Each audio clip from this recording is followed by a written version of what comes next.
More praise for richer, wiser, happier?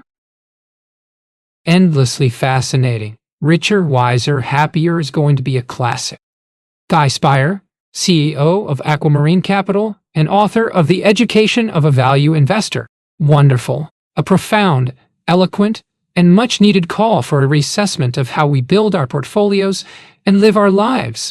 Stig Brodersen, co-founder of the Investors Podcast Network and host of the podcast We Study Billionaires. Highly recommended. A thoroughly engaging book that is brimming with unique insights into investing and life. John Mihajlovic, chairman of Moy Global and author of the Manual of Ideas. Invaluable. Destined to become a timeless classic on lifelong learning, self-improvement, and becoming the best version of ourselves. Gautam Baid, author of The Joys of Compounding. Edifying. William Green draws on history, philosophy, and spirituality to present a meditation on investing. Far more than a book about stock picking, Richer, Wiser, Happier is The Enlightened Investor's Guide to Life. Nina Monk, author of The Idealist and Fools Rush In. Fantastic. Accomplishes what few books ever have, which is to show how to be rational. Saurabh Madhan, Deputy Chief Investment Officer at Markel Corporation and former Senior Data Scientist at Google. Thank you for downloading this Simon & Schuster ebook. Get a free ebook when you join our mailing list. Plus, get updates on new releases, deals, recommended reads, and more from Simon & Schuster. Click below to sign up and see terms and conditions. Click here to sign up. Already a subscriber? Provide your email again so we can register this ebook and send you more of what you like to read. You will continue to receive exclusive offers in your inbox. For Lauren, Henry, Madeline, and Marilyn. Introduction. Inside the minds of the greatest investors. I've been obsessed with investing for a quarter of a century. At first, it seemed an unlikely passion. I had never taken a class in business or economics. I had no talent for numbers and no grasp of the esoteric mysteries of accounting. After leaving Oxford with a degree in English literature, I reviewed novels for magazines and wrote profiles of fraudsters and murderers. As an aspiring author with high-minded dreams of literary fame, I found it easy to dismiss Wall Street as a casino full of crass speculators who cared only about money. When the New York Times landed on my doorstep, I would jettison the business section without even glancing at it. But in 1995, I found myself with a bit of cash to invest. My half of the proceeds from the sale of an apartment that I owned with my brother. I began to read incessantly about stocks and funds, eager to increase my modest windfall. This reawakened in me a gambling streak that had briefly run wild when I was a teenager in England in the 1980s.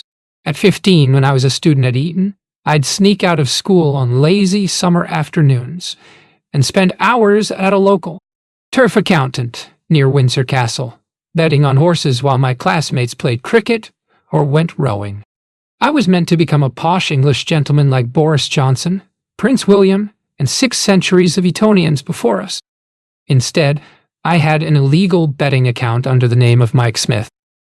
My interest in horse racing was fueled not by the romance of the sport or the majesty of the equine form, but by a desire to make money without working. I took it seriously, jotting down elaborate notes about horses and courses, using multicolored ink pens to highlight my wins and losses. I ruined my 16th birthday by fighting with my parents over their refusal to buy me a subscription to Time Form, a pricey system for rating horses. I was outraged that they blocked this obvious route to untold riches. Shortly afterward, following a string of disillusioning losses, I renounced racing once and for all. A decade later, when I began to read about investing, I discovered that the stock market offered similar thrills. But the odds of success were much higher. Stocks struck me as the perfect way to cash in merely by outthinking other people. Of course, I had no idea what I was doing, but I had one inestimable advantage. As a journalist, I could indulge my new fixation by interviewing many of the best investors in the business. In the years that followed, I interviewed a pantheon of investment legends for Forbes, Money, the fortune, and time, returning again and again to the same overarching questions that fascinate me to this day. What principles, processes, insights, habits, and personality traits enable this tiny minority to beat the market in the long run and become spectacularly rich? More important, how can you and I profit by studying these financial outliers and reverse engineering their winning ways? Those questions lie at the heart of this book. To my delight, many of the investors I encountered were fascinating and oddly exotic. I flew to the Bahamas to spend a day with Sir John Templeton, the greatest global stock picker of the 20th century, who lived in a Caribbean idyll called Lyford Cay. I traveled to Houston for an audience with Fayez Sarofim, an enigmatic Egyptian billionaire nicknamed the Sphinx. In his office, he displayed paintings by El Greco and Willem de Kooning, along with a 5th-century mosaic floor imported from a Syrian church. I spoke with Mark Mobius, the bald eagle, who flew around the developing world in a Gulfstream jet adorned with gold-plated fixtures and iguana skin upholstery, purchased from a Middle Eastern tycoon who had fallen on hard times. I interviewed Michael Price, a polo-playing centimillionaire who terrorized underperforming CEOs and came to be known as the scariest sob on Wall Street. So odd Wall Street. I met Helmut Friedlander, who had fled from Germany in the 1930s, stopping only to pick up his teenage sister and buy a hat, because a gentleman does not travel without a hat. He drank Chateau Petrus, collected precious medieval books, and traded everything from coffee futures to the Empire State Building. In his 90s, he told me, "I have lived uproariously." It was a priceless education. Jack Bogle, the index fund icon who founded Vanguard, which now manages $50 million before lunchtime. Miller instantly doubled his bet, calmly assuming that irrational investors had overreacted to the company's dismal news. As he explained to me, investing is a constant process of calculating the odds. It's all probabilities. There is no certainty. And then there was Bill Ruane, one of the most successful stock pickers of his generation. When Warren Buffett closed his investment partnership in 1969, he recommended Ruane as a replacement for himself. Until his death in 25, Ruane's Sequoia fund generated stunning returns. He almost never granted interviews. But we spoke at length about the 4 guiding principles he had learned in the 1950s from a major star named Albert Hedinger. "Those simple rules have been of enormous importance to me," said Ruane. "They form the basis for a large part of my philosophy ever since, and they are the best advice I can give people." "First," warned Ruane, "do not borrow money to buy stocks." He recalled an early experience when, by using leverage, he took $600 and multiplied it many times. Then the market cracked, and he was hit so hard that he sold out and was back almost to square one. As he discovered then, you don't act rationally when you're investing borrowed money. Second, watch out for momentum. That's to say, proceed with extreme caution when you see markets going crazy, either because the herd is panicking or charging into stocks at irrational valuations. Third, ignore market predictions. I firmly believe that nobody knows what the market will do. The important thing is to find an attractive idea and invest in a company that's cheap. For Ruane, the 4th principle was the most important of all. Invest in a small number of stocks that you've researched so intensively that you have an informational advantage. "I try to learn as much as I can about 7 or 8 good ideas," he said. "If you really find something very cheap, why not put 15% of your money in it?" For regular investors, there are safer paths to success. "Most people would be much better off with an index fund," said Ruane. But for investors aiming to beat the market, concentration struck him as the smart way to go. I don't know anybody who can really do a good job investing in a lot of stocks, except Peter Lynch. When we spoke in 2001, Ruane told me that 35% of Sequoia's assets were riding on a single stock. Berkshire Hathaway. It had fallen out of favor during the dot-com craze, and Buffett, its chairman and CEO, was lambasted for losing his touch. Yet Ruane saw what others missed, a wonderful company with superior growth prospects run by the smartest guy in the country. What I began to understand is that the greatest investors are intellectual mavericks. They're not afraid to question and defy conventional wisdom. They profit from the misperceptions and mistakes of people who think less rationally, rigorously, and objectively, in fact. One of the best reasons to study the investors spotlighted in this book is that they can teach us not only how to become rich, but how to improve the way we think and reach decisions. The rewards for investing intelligently are so extravagant that the business attracts many brilliant minds.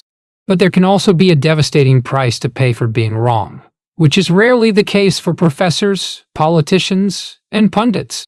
The stakes involved may explain why the best investors tend to be open-minded pragmatists who search relentlessly for ways to improve their thinking.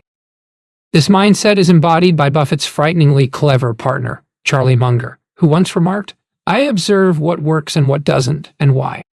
Munger, who is one of the central figures in this book, has roamed far and wide in his quest for better ways to think, borrowing analytical tools from disciplines as diverse as mathematics, biology, and behavioral psychology. His role models include Charles Darwin, Albert Einstein, Benjamin Franklin, and a 19th century algebraist named Carl Gustav Jacobi. I learned a lot from a lot of dead people. Munger told me, "I always realized that there were a lot of dead people I ought to get to know." I've come to think of the best investors as an idiosyncratic breed of practical philosophers. They aren't trying to solve those abstruse puzzles that mesmerize many real philosophers, such as, does this chair exist? Rather, they are seekers of what the economist John Maynard Keynes called worldly wisdom, which they deploy to attack more pressing problems. How can I make smart decisions about the future if the future is unknowable? They look for advantages wherever they can find them. Economic history, neuroscience, literature, Stoicism, Buddhism, sports, the science of habit formation, meditation, or anything else that can help. Their unconstrained willingness to explore what works makes them powerful role models to study in our own pursuit of success, not only in markets but in every area of life. Another way to think about the most skillful investors is as consummate game players. It's no coincidence that many top-notch money managers play cards for pleasure and profit. Templeton used his poker winnings to help pay for college during the Depression. Buffett and Munger are passionate about bridge. Mario Gabelli, a billionaire fund mogul, told me how he earned money as a poor boy from the Bronx by playing cards between rounds as a caddy at a fancy golf club. "I was 11 or 12, he recalled, and everybody thought they could win." Lynch, who played poker in high school, college, and the Army, told me, "Learning to play poker, or learning to play bridge, anything that teaches you to play the probabilities, would be better than all the books on the stock market." As I've come to realize, it's helpful to view investing and life as games, in which we must consciously and consistently seek to maximize our odds of success. The rules are elusive and the outcome uncertain, but there are smart ways to play and dumb ways to play. Damon Runyon, who was besotted with games of chance, once wrote that all life is 6 to 5 against. I perhaps. But what captivates me is that Templeton, Bogle, Ruane, Buffett, Munger, Miller, and other giants whom we'll study in the chapters to come, have figured out shrewd ways to stack the odds in their favor. My mission is to show you how.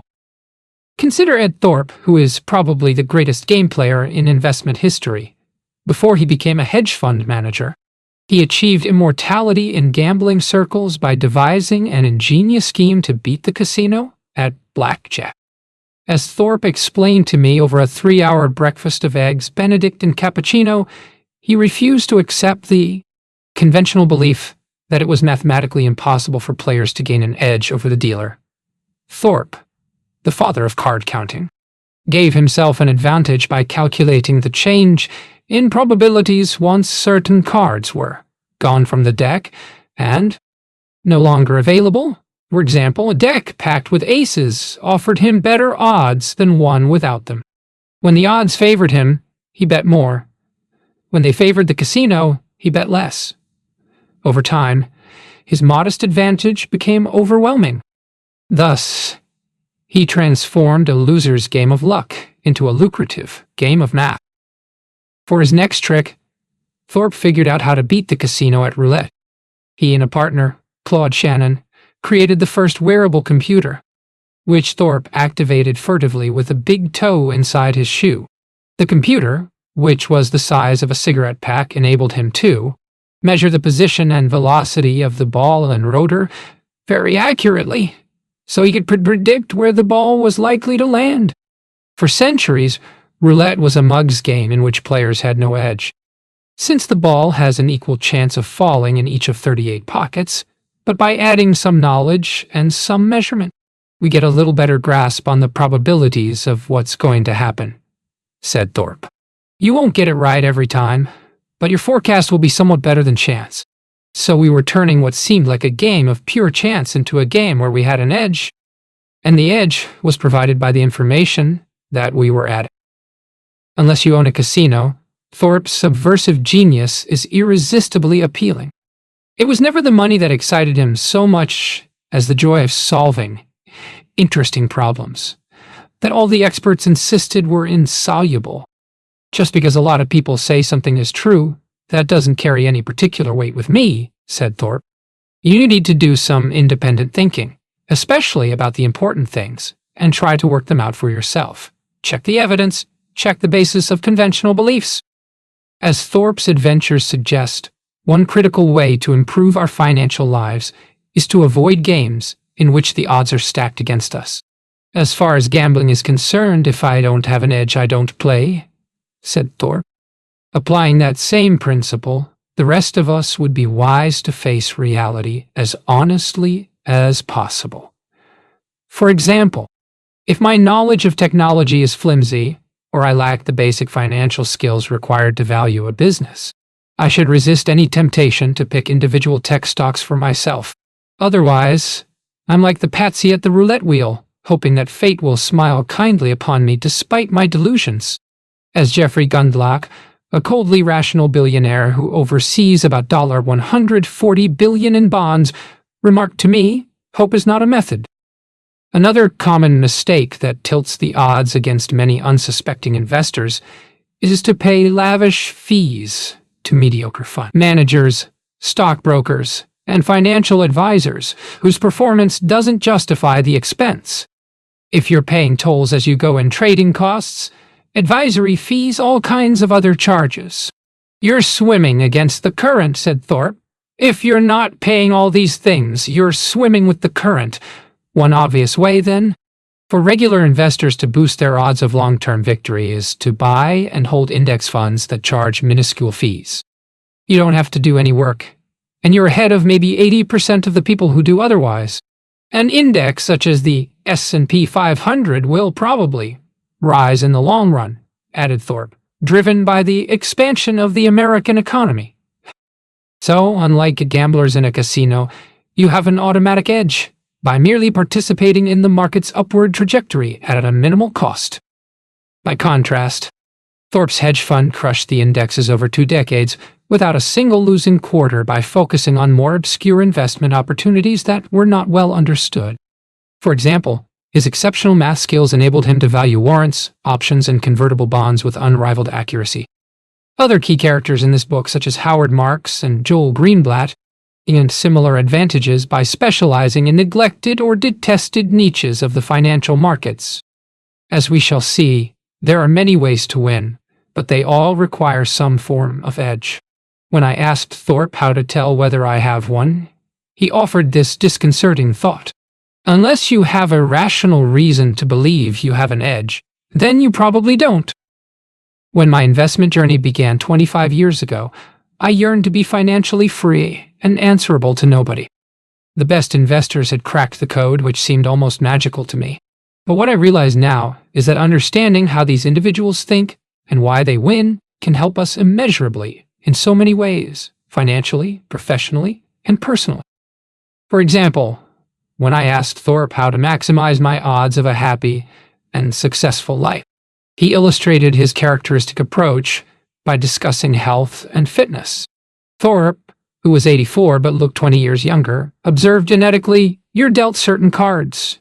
You can think of that as chance, but you have choices about how to play those cards, including the choice to avoid cigarettes.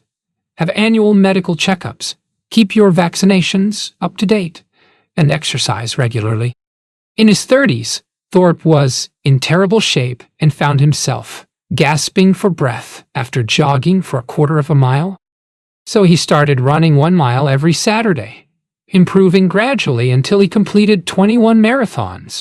He still sees a personal trainer twice a week and walks 3 miles a day 4 times a week. But when someone suggested that he take up biking, Thorpe scrutinized the number of deaths per 100 million passenger miles for cycling and decided that the risk was too high.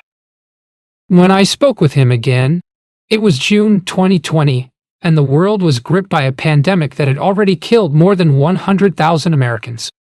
Thorpe explained how he'd analyzed the mortality data from around the globe, paying particular attention to unexplained deaths that were probably caused by the virus, how he'd drawn inferences from the 1918 flu pandemic that had killed his grandfather, how he'd produced his own estimate of the true fatality rate, and how he'd predicted in early February, before a single death was recorded in the United States, that the country would lose 200,000 to 500,000 lives to this new coronavirus over the next 12 months.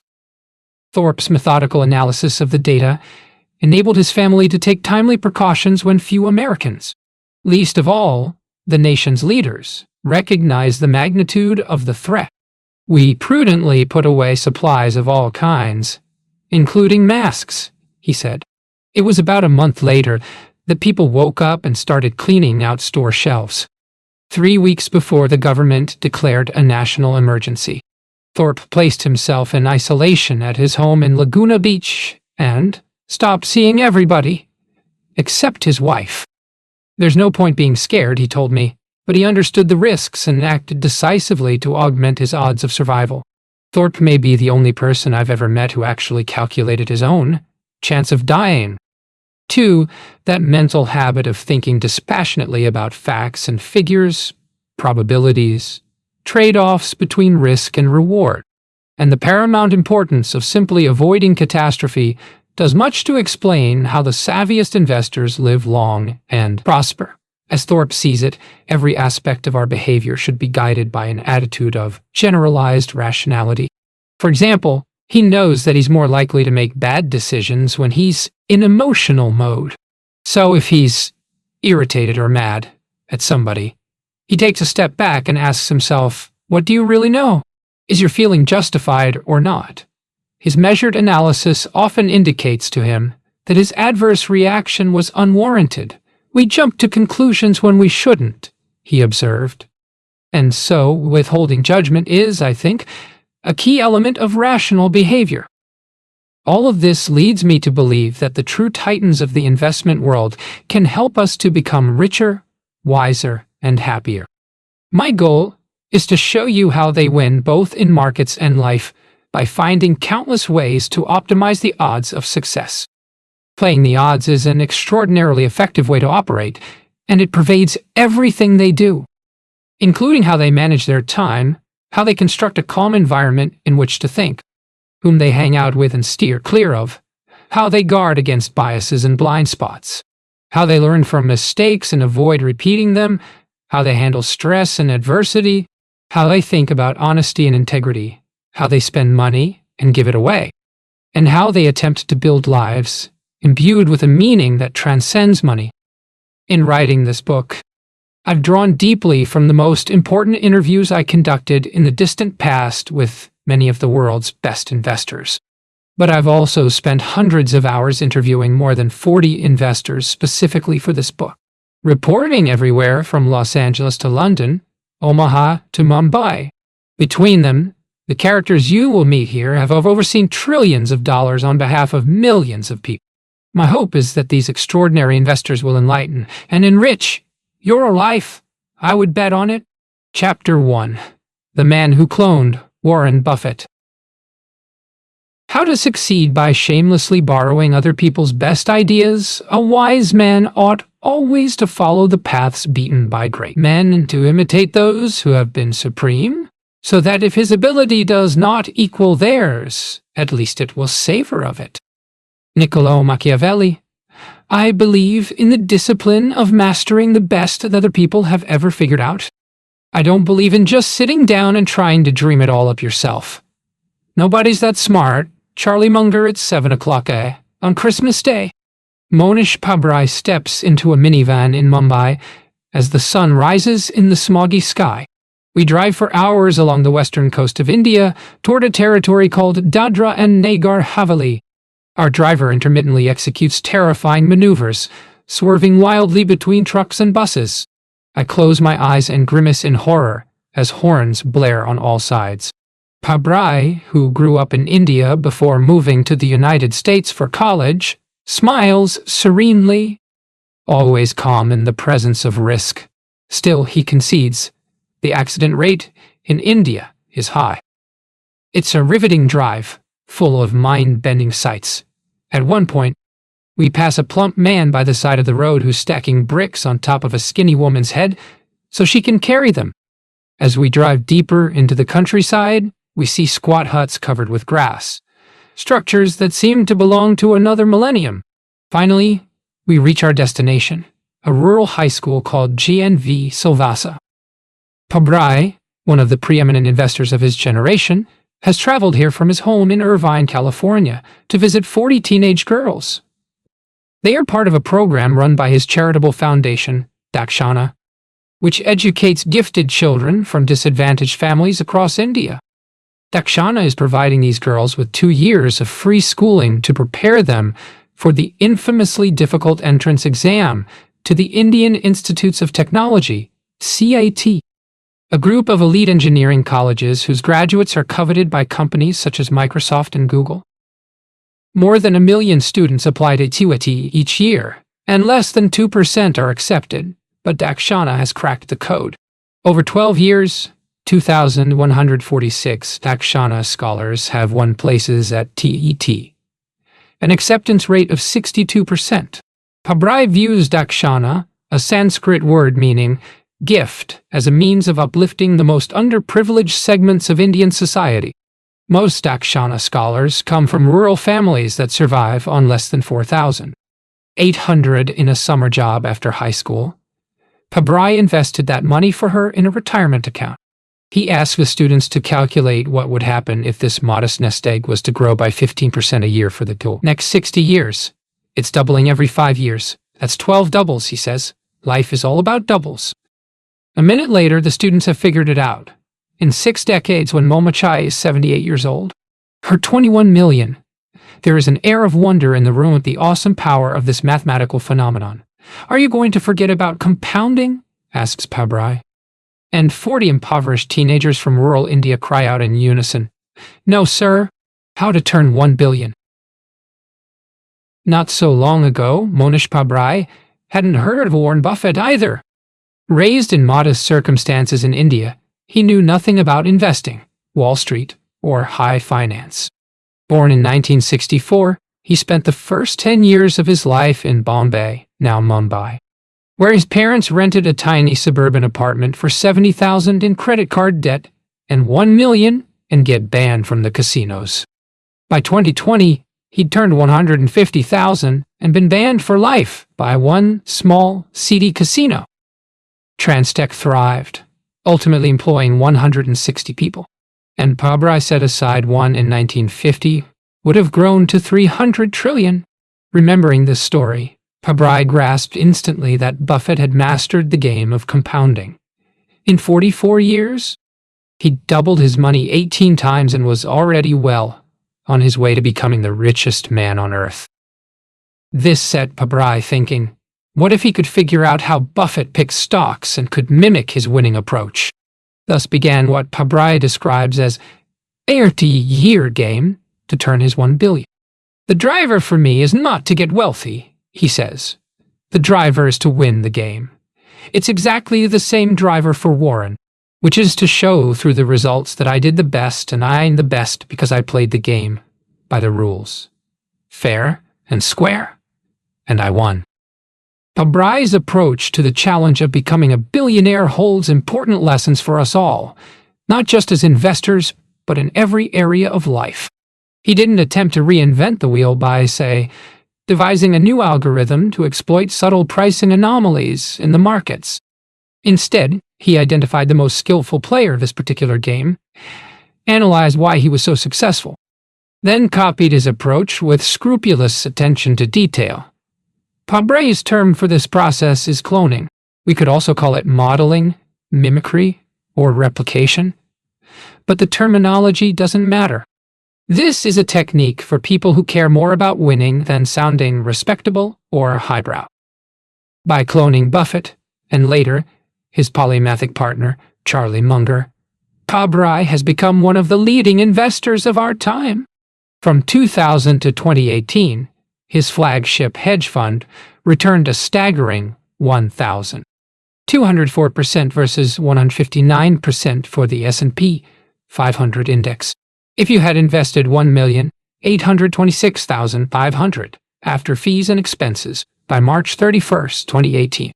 Yet Pabrai's success, both as an investor and a philanthropist, is built entirely on smart ideas that he has borrowed from others. I'm a shameless copycat, he says. Everything in my life is cloned. I have no original ideas. Consciously, systematically, and with irrepressible delight, he has mined the minds of Buffett, Munger, and others not only for investment wisdom, but for insights on how to manage his business, avoid mistakes, build his brand, give away money, approach relationships, structure his time, and construct a happy life. Pabrai's commitment to cloning raises an array of provocative questions. Is originality overrated instead of struggling to innovate? Should most of us focus our energy on replicating what smarter and wiser people have already figured out? If cloning is such a powerful strategy for success, why don't more people use it? Are there dangers to cloning? And how can we benefit from it while also being true to ourselves? Over the last 7 years, I've spent a great deal of time with Pabrai. I've joined him on multiple trips to Omaha for Berkshire's annual meeting. I've interviewed him at his office in California. We've traveled together for 5 days in India, even sharing a bunk bed on an all-night train ride from Kota to Mumbai. And we've overeaten together everywhere from his local Korean barbecue restaurant to a roadside shack in Jaipur. Along the way, I've come to appreciate the tremendous power of his method of reverse engineering, replicating, and often improving on other people's successful strategies. Pabrai, the most relentless cloner I've ever encountered, has taken the art of appropriation to such an extreme that, paradoxically, it seems oddly original. His thinking has had a profound impact on me. In fact, the overarching purpose of this book is to share what I would call ideas worth cloning, the laws of investing. When Pabrai discovers a subject that fascinates him, he attacks it with obsessive fervor. In Buffett's case, the available resources seemed limitless, including decades of letters to Berkshire's shareholders and seminal books, such as Roger Lowenstein's Buffett, The Making of an American Capitalist. Pabrai devoured it all. He also began to make a pilgrimage each year to Omaha for Berkshire's annual meeting, showing up without fail for more than 20 years. Eventually, Pabrai would develop a personal relationship with Buffett. Through Buffett, he'd also become friends with Munger, who invites him for meals at his home in Los Angeles and games of bridge at his club. But in those early days, Pabrai's knowledge came entirely from reading. And the more he read, the more convinced he became that Buffett, with Munger's help, had laid out the laws of investing, which are as fundamental as the laws of physics. Buffett's style of investing seemed so simple and so powerful that Pabrai considered it the only way to invest. But when he studied other money managers, he was perplexed to find that almost none lived by Buffett's laws. It was like meeting an entire set of physicists who don't believe in gravity. Whether you believe in gravity or not, it's fucking gonna pull you down. It was clear to Pabrai that most fund managers owned too many stocks, paid too much for them, and traded them too often. These mutual funds are sitting there with 1,000 positions or 200 positions. How can you find 200 companies that will all double? Then I look at what they own, and they own things that are trading at 30 times earnings. I saw that they were all hosed. Pabrai had read a book by the management guru, Tom Peters, that told a cautionary tale of two self-service gas stations on opposite sides of the street. One prospers by providing high-quality service, such as cleaning windshields for free. The other does the bare minimum. What happens? Its customers inevitably drift to the better gas station. This error amazed Pabrai. Since nothing could have been easier than simply to copy the superior strategy sitting in plain view. Humans have something weird in their DNA, which prohibits them from adopting good ideas easily, says Pabrai. What I learned a long time back is, keep observing the world inside and outside your industry, and when you see someone doing something smart, force yourself to adopt it. This sounds so obvious, even trite, but this one habit has played a decisive role in his success. So, with the zeal of a true disciple, Pabrai committed to invest, the way Warren said I should, given that Buffett had averaged 31% a year. Pabrai naively assumed that it shouldn't be hard to average 26%. At that rate is $1 billion in 30 years. As a reminder of his compounding target, his license plate reads Commel 26. Even if he missed by a mile, he expected to do fine. If, say, he averaged 16% a year, his 85 million in 30 years. Such is the glory of compounding. Of course, he had no MBA from a fancy school such as Wharton or Columbia. No qualification as a certified financial analyst. No experience on Wall Street. But Pabrai, who regards his entire life as a game, expected his rigorous application of Buffett's methodology to give him an edge over all of the fools who failed to follow the follow. Sage of Omaha, I want to play games that I know I can win, says Pabrai. So how do you win the game? You've got to play according to the rules. And the good news is, I'm playing against players who don't even fucking know the rules. As Pabrai saw it, Buffett's approach to stock picking grew out of three core concepts that he'd learned from Benjamin Graham, the patron saint of value investing, who taught Buffett at Columbia and later hired him. First, whenever you buy a stock, you're purchasing a portion of an ongoing business with an underlying value, not just a piece of paper for speculators to trade. Second, Graham viewed the market as a voting machine, not a weighing machine, which means that stock prices frequently fail to reflect the true value of these businesses, as Graham wrote in The Intelligent Investor. 3. It's useful to think of the market as a manic depressive who often lets his enthusiasm or his fears run away with him. Third, you should buy a stock only when it's selling for much less than your conservative estimate of its worth. The gap between a company's intrinsic value and its stock price provides what Graham called a margin of safety. But what does all of this mean in practical terms? Graham's insight that Mr. Market is prone to irrational mood swings has profound implications. For master investors such as Buffett and Munger, the essence of the game is to detach themselves from the madness and watch dispassionately until the bipolar market provides them with what Munger calls a mispriced gamble. There are no prizes for frenetic activity. Rather, investing is mostly a matter of waiting for these rare moments when the odds of making money vastly outweigh the odds of losing it. As Buffett has said, you don't have to swing at everything. You can wait for your pitch. The problem when you're a money manager is that your fans keep yelling, "Swing, you bum!" Sublimely indifferent to the cries of the crowd, Buffett can twiddle his thumbs for years. For example, he bought almost nothing from 1970 to 1972, when euphoric investors drove stocks to crazy valuations. Then, when the market crashed in 1973, he bought a major stake in the Washington Post Company, which he held for 4 decades. In his classic article, The Super Investors of Graham and Doddsville, Buffett wrote that the market valued the company at $400 million. You don't try and buy businesses worth $80 million. You leave yourself an enormous margin. When you build a bridge, you insist it can carry 30,000 pounds. But you only drive 10,000-pound trucks across it. And that same principle works in investing. In our hyperactive world, few people recognize the superiority of this slow and discerning strategy, which requires infrequent but decisive bursts of activity. Munger, a nonagenarian whom Pabrai considers the brightest human he's ever met, embodies this approach.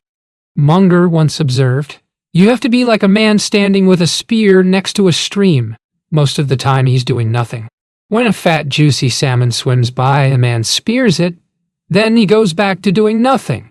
It may be 6 months before the next salmon goes by." Few money managers function this way. Instead, says Pabrai, they place many bets, small bets, and frequent bets. The trouble is, there aren't enough compelling opportunities to justify all of this activity. So Pabrai, like his two idols, prefers to wait for the most succulent salmon. During a conversation in his office in Irvine, he says, "The number one skill in investing is patience, extreme patience." When the market crashed in 2008, he made 10 investments in 2 months. In more typical times, he bought just 2 stocks in 2011, 3 in 2012, and none in 2013. In 2018, Pabrai's offshore hedge fund owned no U.S. stocks at all because nothing seemed cheap enough. Just think about that for a moment. Out of roughly 3,700 companies listed on the major U.S. exchanges, Pabrai couldn't find a single irresistible bargain. Instead of settling for American stocks that seemed richly valued, he took his fishing spear to better-stocked waters in India, China, and South Korea. As Munger likes to say, there are 2 rules of fishing. Rule no. 1. Fish where the fish are. Rule no. 2. Don't forget rule no. Then, in the spring of 2020, the U.S. market crashed as the COVID-19 virus spread terror among investors. The retail industry was ravaged, with stores forced to close indefinitely and consumers required to stay home in lockdown mode. One company at the epicenter of uncertainty was Seritage Growth Properties, whose tenants included many retailers that could no longer afford to pay their rent. "The market hates all of this near-term noise and pain," says Pabrai. He exploited the panic to buy a 13% stake in Seritage at exceptional prices, figuring that he'll ultimately make 10 times his money as fears recede and others recognize the value of its prime assets. For Buffett, Munger, and Pabrai are not alone in pursuing this strategy of extreme patience and extreme selectivity. Their elite cohort includes great investors such as Francis Chow, one of Canada's most prominent fund managers. When I first interviewed him in 2014, Chow had 30% of his assets in cash and hadn't made a significant stock purchase in years. "When there's hardly anything to buy, you have to be very careful," he told me. "You cannot force the issue. You just have to be patient, and the bargains will come to you." He warned, if you want to participate in the market all the time, then it's a mug's game, and you're going to lose. "How long can he go without buying?" "Oh, I can wait 10 years, even longer," Chow replied. In the meantime, he studies stocks that aren't cheap enough to buy, hits balls at a golf range, and reads 200 to 400 pages a day. One technique that he uses to distance himself emotionally from the day-to-day drama of the market is to think of himself in the third person instead of the first person. Like Chow, Pabrai has constructed a lifestyle that supports this heroically inactive investment strategy. When I visited his office in Irvine, he was dressed in shorts, sneakers, and a short-sleeved shirt. He looked less like an adrenaline-fueled stock jockey than a vacationer contemplating a lazy stroll on the beach. Cloning Buffett, who once showed him the blank pages of his little black diary, Pabrai keeps his calendar virtually empty so he can spend most of his time reading and studying companies. On a typical day at the office, he schedules a grand total of 0 meetings and 0 phone calls. One of his favorite quotes is from the philosopher Blaise Pascal. "All of humanity's problems stem from man's inability to sit quietly in a room alone." One challenge, says Pabrai, is that large motors aren't good at grinding away without resulting actions.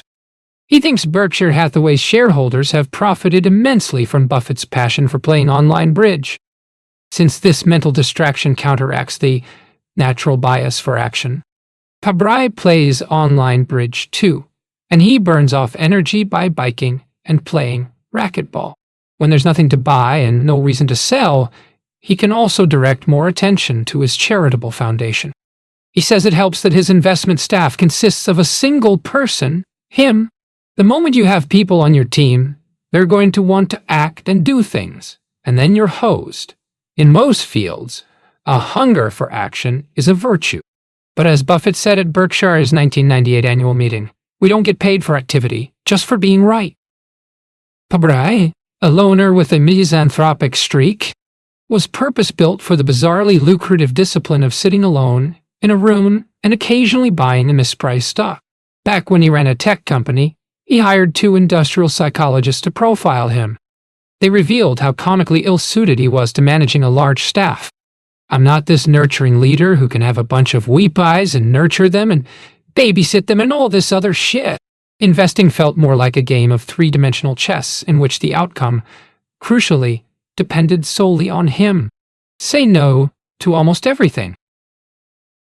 One of Pabrai's first stock picks was a tiny Indian technology company, Satyam Computer Services, which he bought in 1995.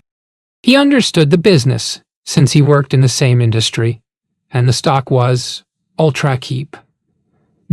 Pabrai watched in wonder as it rose about 140 times in 5 years. He sold in 2000, when it was outrageously overvalued, and pocketed a $1 million into $900,000 from 8 people and $6 million so that he could focus exclusively on investing. From 1956 to 1969, Buffett had managed investment partnerships with spectacular success. So Pabrai did what came naturally. He cloned every detail of Buffett's partnership model. For example, Buffett charged no annual management fee, but collected a performance fee of 25% of any profits over an annual hurdle of 6%. If he made a return of 6% or less, he didn't get paid a dime, but outsized returns would be richly rewarded. Pabrai adopted the same fee structure, reasoning that this alignment of interest made it an honorable way to do business. As it happens, Buffett had borrowed this fee structure from Graham, who used it in the 1920s. No stranger to cloning, Buffett has said. If you learn basically from other people, you don't have to get too many ideas on your own. You can just apply the best of what you see. Part of the challenge is to discern the best and jettison the rest instead of blindly cloning everything. For example, Graham was a devout believer in diversification, whereas Buffett got rich by focusing his bets on a much smaller number of undervalued stocks. This is an important point. Buffett borrowed liberally, but he adapted and refined Graham's practices to suit his own preferences. Following Buffett's lead, Pabrai constructed an unusually concentrated portfolio. He figured that 10 stocks would give him all the diversification he needed. When you're buying so few stocks, you can afford to be choosy. Pabrai glances at hundreds of stocks and rapidly rejects almost all of them, often in less than a minute. Buffett is a master of this practice of high-speed sifting. What he's looking for is a reason to say no, and as soon as he finds that, he's done, says Pabrai. Indeed, Buffett has said, the difference between successful people and really successful people is that really successful people say no to almost everything. Buffett provided Pabrai with several simple filters that helped him to streamline the sifting. First, says Pabrai, one of Buffett's core commandments is that you can invest in a company only if it falls within your circle of competence. When Pabrai analyzes a company, he starts by asking, is this something I truly understand? He pushes himself to consider whether he's at the center of his circle of competence, approaching its edge or outside it. Second, the company has to trade at a large enough discount to its underlying value to provide a significant margin of safety. Pabrai doesn't bother to construct elaborate Excel spreadsheets that might give him an illusion that he can precisely predict the future. He wants an investment that's so cheap that it's a no-brainer. That usually means paying less than 50 cents for $1 worth of assets. I have very simple criteria.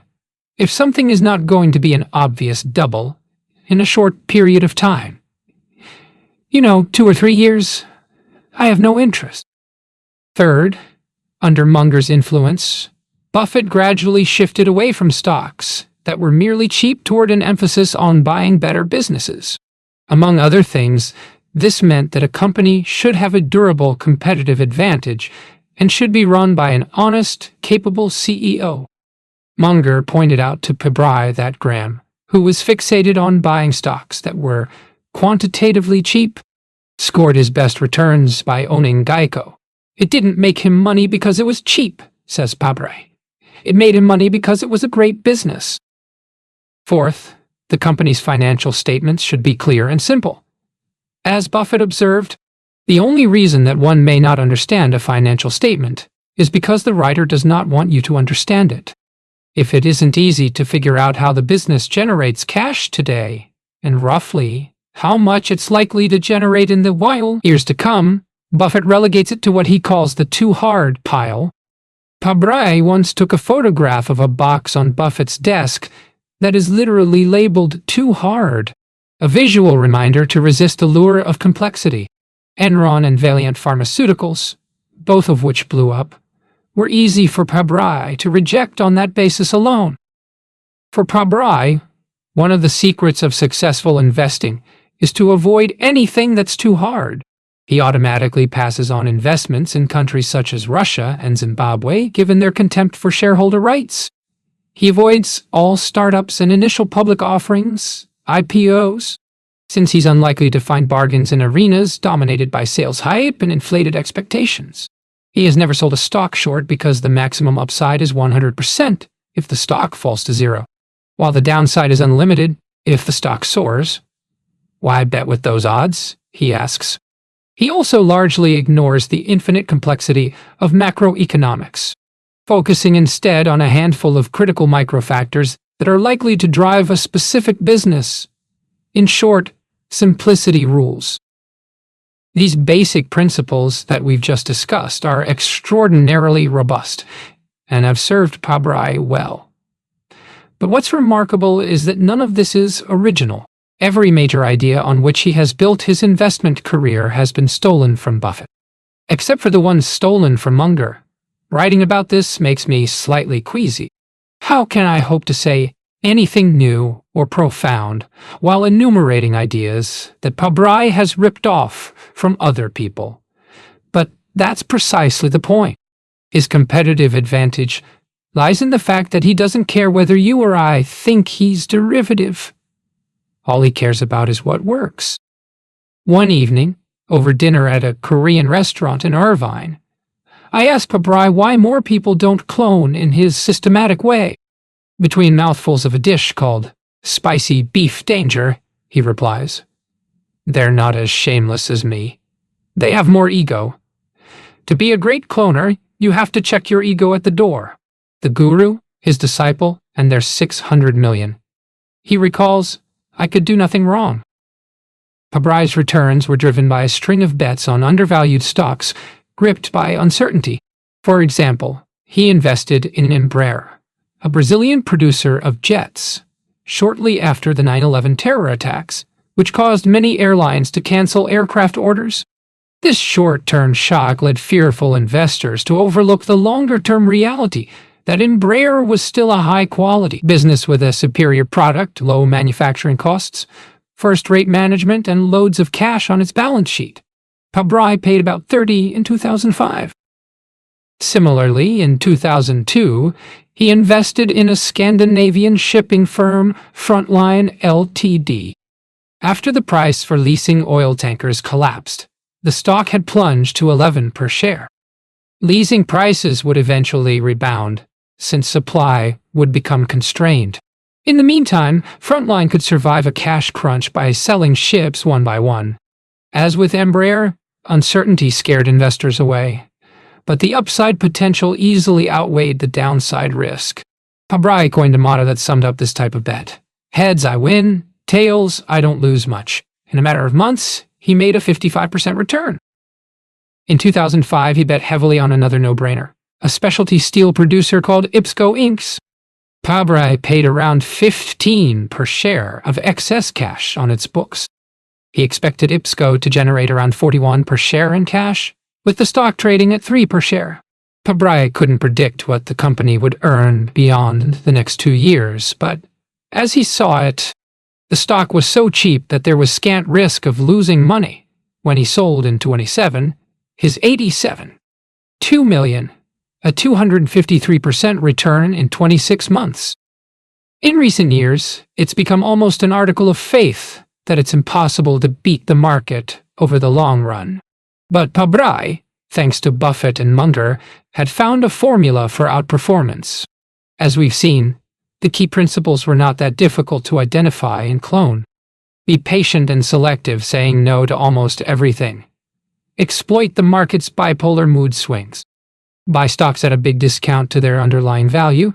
Stay within your circle of competence. Avoid anything too hard. Make a small number of mispriced bets with minimal downside and significant upside. Yet Pabrai was almost alone in his fanatical determination to observe these rules. Nobody else is willing to do this, he marvels. It might as well be the Indian guy. Pabrai wanted to express his gratitude in person. So in July 27, he teamed up with his best friend, Guy Spire, to enter a charity auction for a power lunch with Buffett. 7 Pabrai and Spire, a Zurich-based hedge fund manager who is similarly obsessed with Buffett, won the auction with a bid of $154 million. He then shared additional financial details to clarify what this figure excluded. It was a marvelous display of trust in the power of truthfulness. To my mind, what's most remarkable is Pabrai's unshakable consistency in sticking to such principles. When you encounter these truths that other people don't understand, you just have to latch onto them big time, he says. Anytime you get a truth that humanity doesn't understand, that's a huge competitive advantage. Humanity doesn't understand power versus. Intelligent people are easily seduced by complexity, while underestimating the importance of simple ideas that carry tremendous weight. Pabrai, the ultimate pragmatist, doesn't fall into this trap. Compounding is a very simple idea. Cloning is a very simple idea. Telling the truth is a very simple idea, he says. But when you apply a handful of powerful ideas with obsessive fervor, the cumulative effect becomes unbeatable. The trouble is, most people dabble half-heartedly when they find an idea that works. Pabrai cannot conceal his contempt. These fucking humans listen and say, "Oh yeah, that makes sense. So what? I'll try to incorporate it. And you know that fucking doesn't work. You've got to go 10,000% or not at all." As he sees it, the attitude we should clone is that of the 19th century Hindu sage Swami Vivekananda, who told his followers, take up one idea, make that one idea your life. Think of it, dream of it, live on that idea. Let the brain, muscles, nerves, every part of your body be full of that idea and just leave every other idea alone. This is the way to success. Welcome to the kidnapping capital of India. As Pabrai's fortune grew, he faced a pleasurable problem. What to do with all the money? Once again, he turned to Buffett for inspiration. Over the years, Buffett has repeatedly spoken about how little his wealth contributes to his contentment. I remember sitting with Pabrai and Spire at one of Berkshire's annual meetings when Buffett told the audience, "My life would be worse if I had 6 or 8 houses. It just doesn't correlate." Pabrai is not exactly ascetic. He once spent thousands of dollars on a pair of bespoke shoes, and he drives a blue convertible Ferrari. A fitting reward for a huge home run on Ferrari stock, but he knows that hedonism is an unreliable route to happiness. He's also wary of bequeathing hundreds of millions to his daughters. Having internalized Buffett's advice that the ideal amount to give your kids is enough so they can do anything, but not so much that they can do nothing, Buffett had pledged to give the bulk of his billions back to society, so Pabrai decided to clone the giving. He began by asking, If I were to die today, what cause or organization would I want most of my assets to go to? He wanted a charity managed like a cost-efficient business, with precise metrics tracking how much good it did for every dollar spent. Nothing excited him until, in 26, he stumbled on an article about a program in rural India run by Anand Kumar, a math teacher who gave free coaching and accommodation to 30 poor high school graduates each year. The Super 30 program had an incredible success rate in preparing them for the EET entrance exam. Pabrai grasped at once the strength of this model. It was low cost, offered talented teenagers a life-changing chance to escape from poverty, and provided measurable results. He emailed Kumar, offering money to enlarge the program, but Kumar didn't want to expand. Undeterred, Pabrai made a fateful decision. "You gotta take a trip and just show up." Bihar, which was often described as the kidnapping capital of India, wasn't an alluring destination for a high-flying hedge fund manager. So Pabrai hired 2 bodyguards from a New Delhi security firm to accompany him on his mission. One was a former Black Cat commando, an Indian counterterrorism specialist trained to storm hijacked aircraft and take the kidnapper out. From being asleep to killing, the guy was less than 3 seconds. The commando had to travel separately by train to Bihar because he couldn't carry his gun on the plane. It later turned out that Kumar had also hired 4 bodyguards to ensure Pabrai's safety. Pabrai found Bihar a desolate and desperate place where thieves would sometimes steal railway tracks and sell them for scrap. His grumpy verdict: the weather sucks, the infrastructure sucks, the hotel sucks. Pabrai harbors fantasies of becoming so enlightened that he could happily stay in 1-star hotels. Alas, he's not there yet.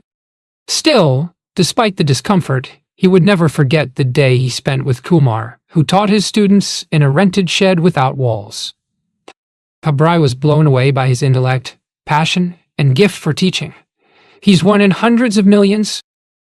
Unable to convince Kumar to take his money, Pabrai requested permission to replicate and scale up the Super 30 program. His appropriation of Buffett's investment strategy had proven to him the power of cloning. So why not apply the same approach to philanthropy? Kumar gave him his blessing, and Pabrai set to work. Kumar's renown meant that thousands of students applied to his program. He then handpicked the most brilliant. Pabrai solved the problem of sourcing brainiacs by partnering with a government-run network of almost 600 selective boarding schools, which educate tens of thousands of poor rural children each year. Pabrai's Dakshana Foundation offered scholarships to hundreds of the most promising brains from this pool and gave them 2 years of coaching in math, physics, and chemistry to prepare for the TET exam. If they don't bust their asses, they're going back to the villages with nothing, says Pabrai. This is their one shot. The strength of this philanthropic model is that it costs so little to change so many lives. In 2008, Dakshana's total cost per scholar was $2,649, and its success rate hit an astonishing 85%. Even better, the government heavily subsidizes both the boarding schools and DIT. Pabrai figures that for every $1 Dakshana spends on a student, the government spends more than $6 per month shack in a slum in Hyderabad as the son of a tailor who earned $100 a month. Their home was so basic that it had a pink shower curtain instead of a front door and an asbestos roof that failed to keep out the rain. When Pabrai and his daughter, Monsoon, visited Talapatra there, his mother served them chai and snacks on top of a stool because the family didn't own a table. But Talapatra was a brilliant student. He aced the DIT entrance exam, ranking 63rd out of 471,000 applicants, the highest position that any Dakshana scholar had ever achieved. He went on to study computer science and engineering and did a 6-figure job at Google. After a stint in London, he moved to the company's headquarters in California, where he now works as a software engineer. He's moving up the ranks, says Pabrai. He's on a very rapid trajectory. Within a year of joining Google, Talapatra bought his parents a new apartment with 2 bedrooms, a kitchen, air conditioning, and an impermeable roof. Telepatra's remarkable journey hasn't stopped there. Inspired by Pabrai, who has become a friend and mentor, he's increasingly fascinated by investing. Pabrai recommends investment books to him, and Telepatra regularly joins him at Berkshire Hathaway's annual meeting. When I see them together in Omaha, and consider the impact that Pabrai has had on Telepatra's life, I'm amazed that one man's knack for betting on mispriced stocks has produced so much good. In sentimental moments, I find myself thinking of the Talmudic saying, "Whoever saves one life, it is considered as if he saved the whole world." But Pabrai, in his brutally honest way, ridicules any notion that he's some sort of righteous savior. While sitting in a taxi in Mumbai, he tells me, "Once you have a sense that life is meaningless, what should you do? Not fuck up life for other people. Leave the planet a better place than you found it. Do a good job with your kids. The rest of it is a game. It doesn't matter." Lessons from Monish. After many conversations with Pabrai, I found myself thinking more and more about the power of cloning and how to use it in my own life. On a plane ride home from Irvine, I even wrote a memo to myself entitled, "Lessons from Monish." It began with two fundamental questions. What winning habits are out in the open that I should clone, and who should I clone? For example, it makes sense for me, as a non-fiction writer, to reverse engineer books by authors I admire, such as Michael Lewis, Malcolm Gladwell, and Oliver Sacks. 15. As I considered Pabrai's life and what I should learn from him, several principles particularly resonated with me. In my memo, I wrote, Rule 1. Clone like crazy. Rule 2. Hang out with people who are better than you. Rule 3. Treat life as a game, not as a survival contest or a battle to the death. Rule 4. Be in alignment with who you are. Don't do what you don't want to do or what's not right for you. Rule 5. Live by an inner scorecard. Don't worry about what others think of you. Don't be defined by external validation. Finally, quoting a line of Munger's that Pabrai often cites, I wrote, "Take a simple idea and take it seriously." Of all these lessons, that last one might just be the most important. Too often, we encounter a powerful principle or habit, and we contemplate it, take it for a quick spin, and then forget about it. Pabrai becomes consumed by it. He lives by it. That's a habit I have to clone. But the goal here isn't to become a slavish follower of someone else's ideas. It's often smarter to take the spirit of a principle and adapt it to suit our own priorities. For example, I kept thinking about Pabrai's fixation on going as far out as you can on the truth variable. That led me to wonder, what if you were to focus instead on going as far out as you can on the kindness variable or the compassion variable? Pabrai's habit of focusing single-mindedly and without compromise on a specific virtue has real power, but we don't have to choose the same virtue. I think it also works best when we clone in ways that match our own talents and temperament. Pabrai and Spire often discuss companies before deciding whether to invest in them, a practice they cloned from Buffett and Munger. As a result, they tend to own many of the same stocks. But Spire's position sizes are significantly smaller because he's more cautious and less self-confident than Pabrai. As he puts it, I don't have balls of steel like Monish. In 2015, Pabrai had half of his fund's assets in just two investments, Fiat Chrysler and General Motors warrants. Spire, who had about a quarter of his assets in them, found Pabrai's level of concentration breathtakingly scary, and worried that he'd failed to protect his friend from hubris and overconfidence. Another hedge fund manager warned that Pabrai's overweighting of the auto sector was batshit crazy, but Pabrai made 7 times his money in 6 years as Fiat stock surged. Unrepentant, he had 70% of his offshore fund's assets in 2 stocks in 2018, a fearlessly aggressive stance that led to a 42% loss that year. As Spire once told me, the border between brilliance and stupidity is hard to discern. Pabrai's strategy of extreme concentration is influenced by Munger, who has said that a well-diversified portfolio needs just 4 stocks. But it would be suicidal for you or me to clone that approach unless we share Pabrai's extreme intestinal fortitude and analytical gifts.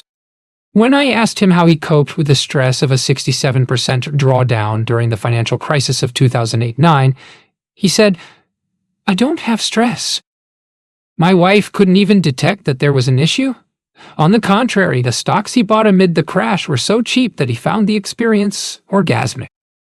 Psychologically, it also helps that Pabrai doesn't take anything too seriously. He once told me, on my gravestone, I want them to write, he loved to play games, especially games he knew he could win. Cloning is a game. Blackjack is a game. Bridge is a game. Dakshana is a game. And of course, the stock market is a game.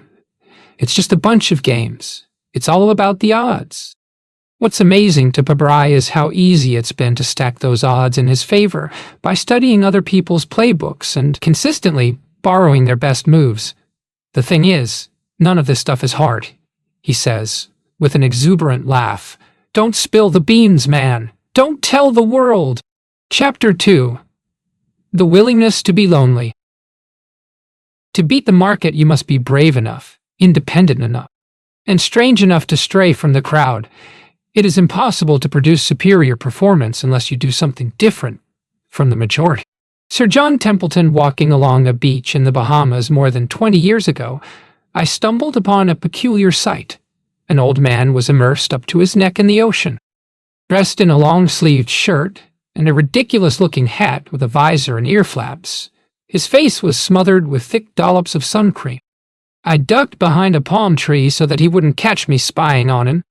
Then I watched for several minutes, while he pumped his arms and legs back and forth, power walking against the resistance of the water.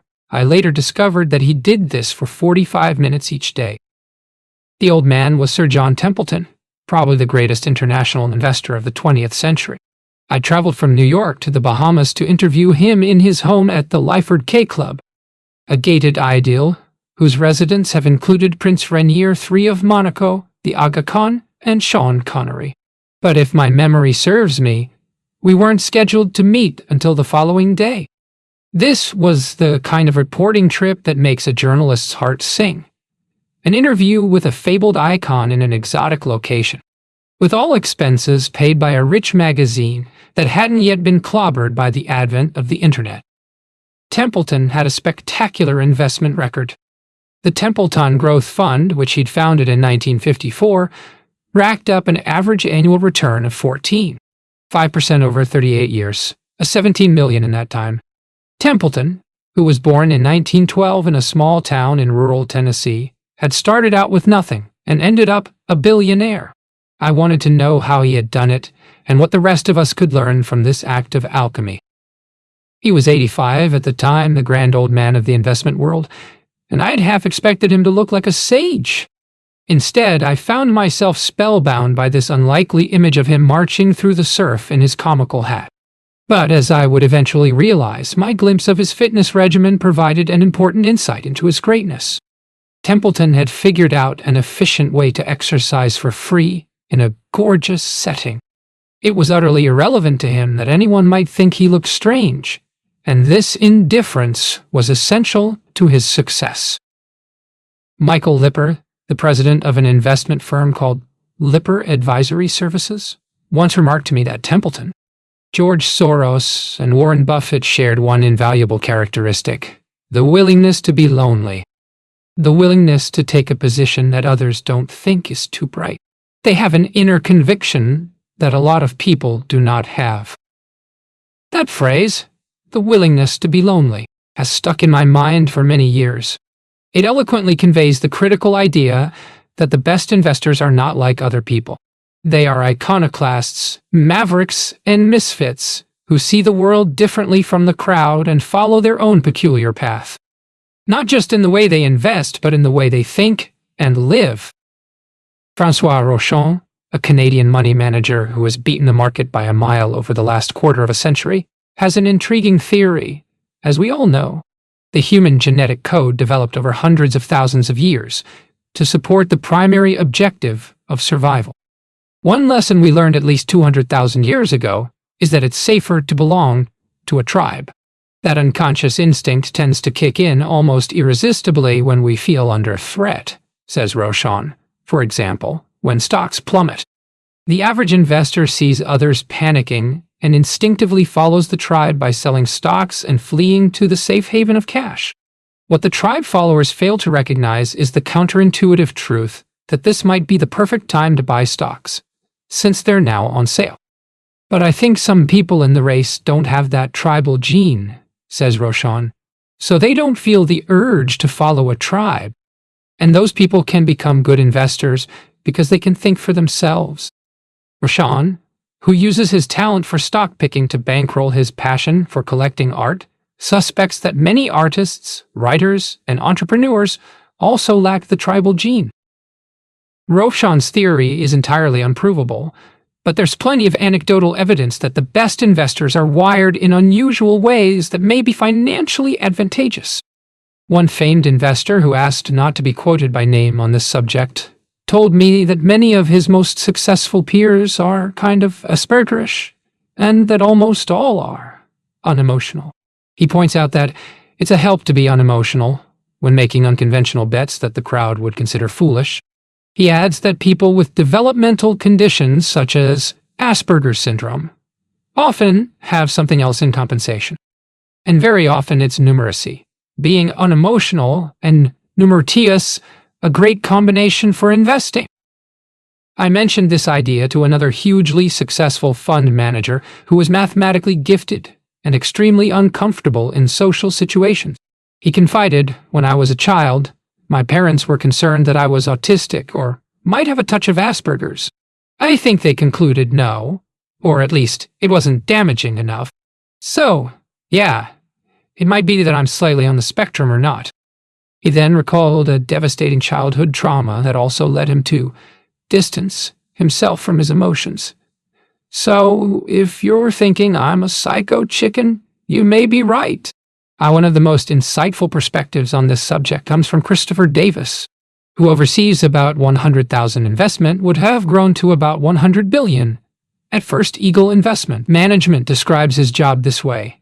Every day you're trying to understand how the world works, bottom up, top down, and you're trying to synthesize it in a way that's different from the consensus. At the end of the day, we're paid to see the world through a different prism. The only way to beat the market is to diverge from the market. That's a task best suited to people who are quite literally extraordinary, both intellectually and temperamentally. So, perhaps it's no surprise that this is a game that favors brilliant oddballs. And in my experience, nobody was more brilliant, or odd, than Sir John Templeton, a pioneer of global value investing. He figured out entirely for himself a set of principles and practices that can benefit any investor to this day. But looking back now, long after his death in 2008 at the age of 95, I realized that I failed to grasp the most valuable lessons of his life. The making of a maverick. It was the fall of 1998 when I met Templeton. Even then, a couple of weeks before his 86th birthday, he still showed up for work each day at his office in the city of Nassau, a short drive from his home. Our day together began in that office, where he greeted me in a genteel manner from a bygone era. "My time is at your discretion," he said, with a soft southern twang. "I'll stay as long as you need me." He was dressed in a pale yellow sports jacket, an open-necked shirt, and gray trousers without a belt. Small, lean, and tanned, he looked 15 years younger than his age. His office was filled with an unusual range of honors.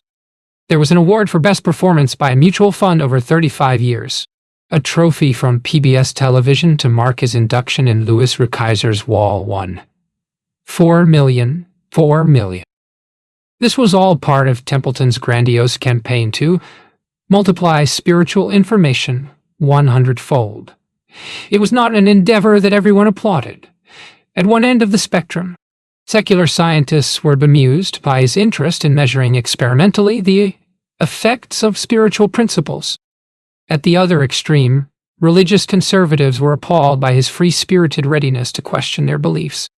He recalled a recent encounter with a nice lady who asked his opinion about the biblical story of Noah and the flood. He suggested that it was a useful allegory, but not literal truth. Her outraged response, "Well, you're not a Christian."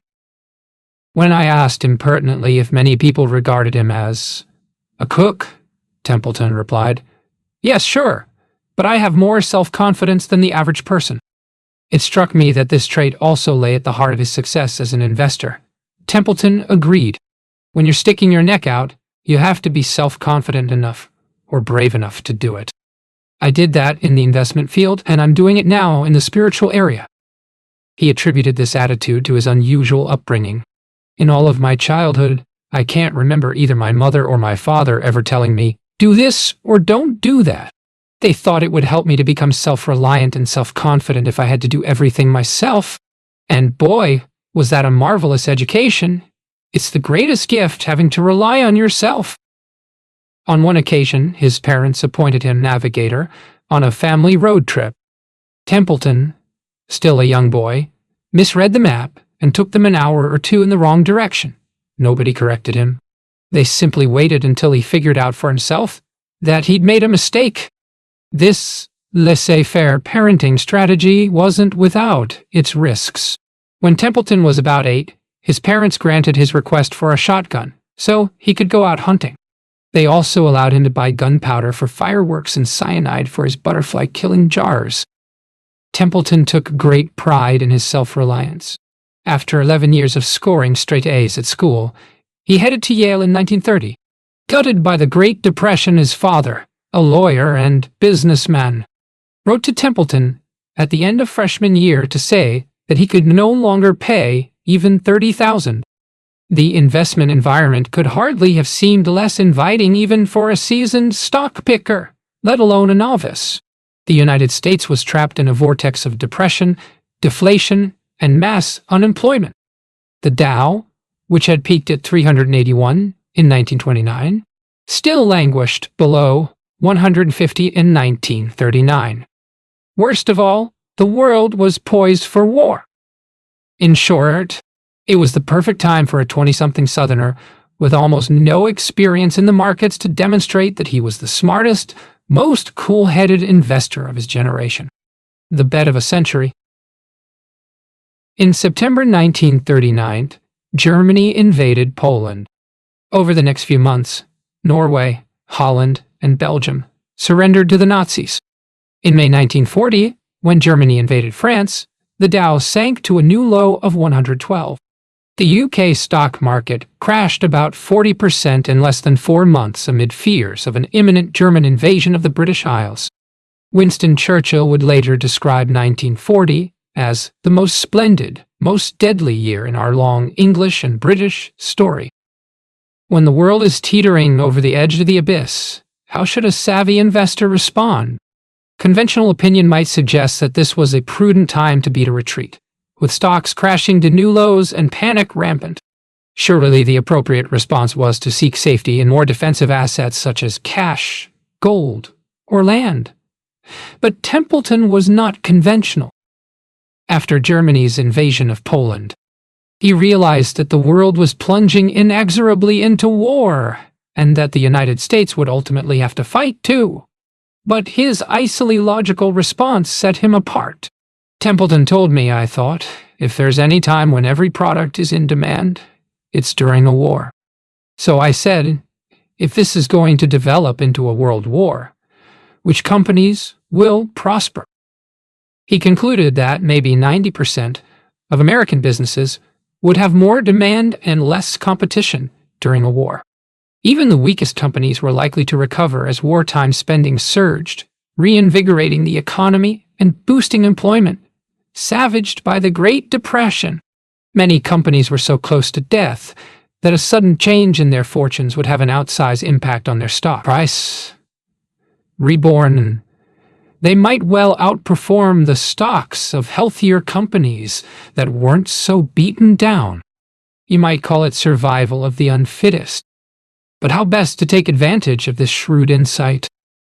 Templeton opened the Wall Street Journal and identified 100 American companies that had experienced such a terrible depression that their stocks traded at 100 in each of those companies. He called me back and said, "That's a very unusual order, but we're going ahead with it. Except we've eliminated 37 companies that are already in bankruptcy." And I said, "Oh no, don't eliminate those. They may recover." It was an astonishingly bold bet. But Templeton was so sure of his judgment that he even convinced his ex-boss to lend him 7 per share in perpetuity. But shareholders didn't receive their dividends after the firm went bust, and the price of the preferred stock collapsed from 100, like Buffett and Munger. He had an unemotional appreciation for a mispriced bet that offered an asymmetry between risk and reward. The potential on the upside was much greater than on the downside, Templeton explained to me. "Sure, I may lose my $100, but if I don't lose my $100, I might make a lot." He was right. Railroads prospered during the war, and the stock rebounded from 12 cents to 105. Of course, a bet like this relied on so much more than mere mathematics.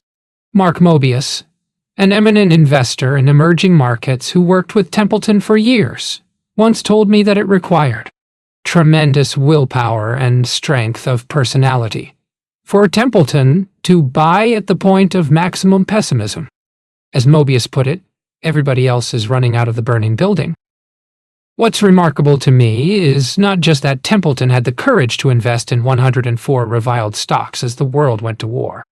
It's that he had the courage to hold them for years, even as the drumbeat of disastrous news grew more and more deafening. In December 1941, the Japanese attacked Pearl Harbor, spurring the United States to join the war. By 1942, Germany had seized control of most of Europe. Despair about the future ran so deep that the markets took a terrible pounding.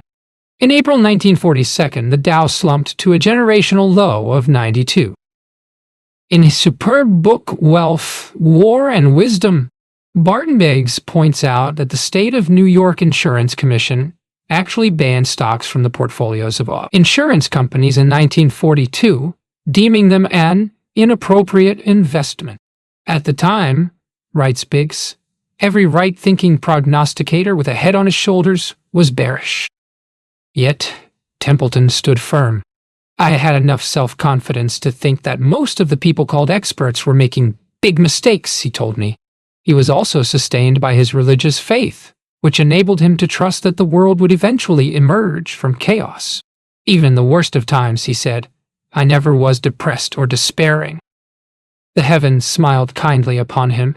In the spring of 1942, the market stopped falling and took flight as the Allies' fortunes improved and the U.S. economy revived. Templeton's stocks, once burned, now soared. After 5 tempestuous years, he finally sold. When I liquidated those holdings, I had a profit on 100 out of 100 out of 104, he said. I made roughly 5 times my money.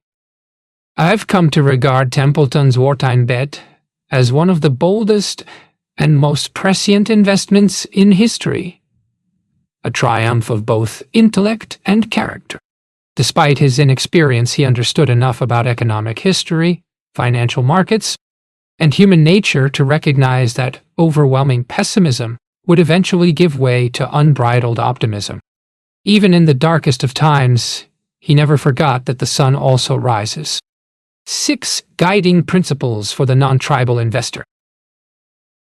After we chatted in his office for a couple of hours, Templeton drove me to his home. It was a stately building with white columns designed in the style of an antebellum house in the South. With a view of the ocean and a golf course, it felt quiet and peaceful. He often said that his investment performance improved after moving here because the location strengthened his psychological detachment from the Wall Street herd. In his early years here, the Wall Street Journal often arrived days late. For a long-term investor, this could be an unexpected advantage. The house was furnished with old-fashioned charm. The living room had a wooden rocking chair, silver candlesticks, and leather-bound books such as The Life of Christ and the Poetry of Henry Wadsworth Longfellow. Upstairs, in his study, Templeton pointed out a painting that depicted him at Buckingham Palace on the day in 1987 when Queen Elizabeth II knighted him for his services to philanthropy. I asked how it felt to receive so many accolades. "It's like winning a game," he replied. "I must admit that I'm human. This year I received my 22nd honorary doctorate, and that did give me some feeling that maybe I was not too foolish." We sat down in his living room. Templeton sipped tea out of a mug emblazoned with the FBI's motto, "Fidelity, Bravery, Integrity." He then shared with me what he saw as the most important lessons of his investment career. During this conversation and a follow-up phone interview, he mentioned 6 guiding principles that he believed would help any investor. This wisdom was the fruit of more than 60 years of practical experience and contemplation by one of the greatest minds of all, the investment world. It's worth noting that none of these principles was cloned. When I asked Templeton if anyone had influenced him either as an investor or in other areas of life, he replied, "Absolutely no one. I didn't find anyone that I wanted to rely on." "What about his parents?" "Not that either."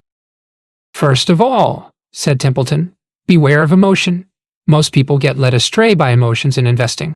They get led astray by being excessively careless and optimistic when they have big profits, and by getting excessively pessimistic and too cautious when they have big losses." One of the primary services he provided as a money manager was to help his clients get away from that emotionalism. It was a major element in my success. But he didn't just avoid the pitfalls of emotion. He exploited the wayward emotions of other investors, buying from them when they were irrationally bearish and selling to them when they were irrationally bullish. To buy when others are despondently selling and to sell when others are enthusiastically buying is the most difficult, he said, but it pays the greatest rewards. It came naturally for Templeton to approach every decision analytically, whether it was choosing a profession, picking a stock, or deciding where to live. Before moving to Lyford Cay, he took several sheets of paper, wrote a different place name at the top of each sheet, then listed every advantage of that place. Describing this process, he said emphatically, "It was not emotional." "Second," said Templeton, "beware of your own ignorance, which is probably an even bigger problem than emotion. So many people buy something with the tiniest amount of information. They don't really understand what it is that they're buying.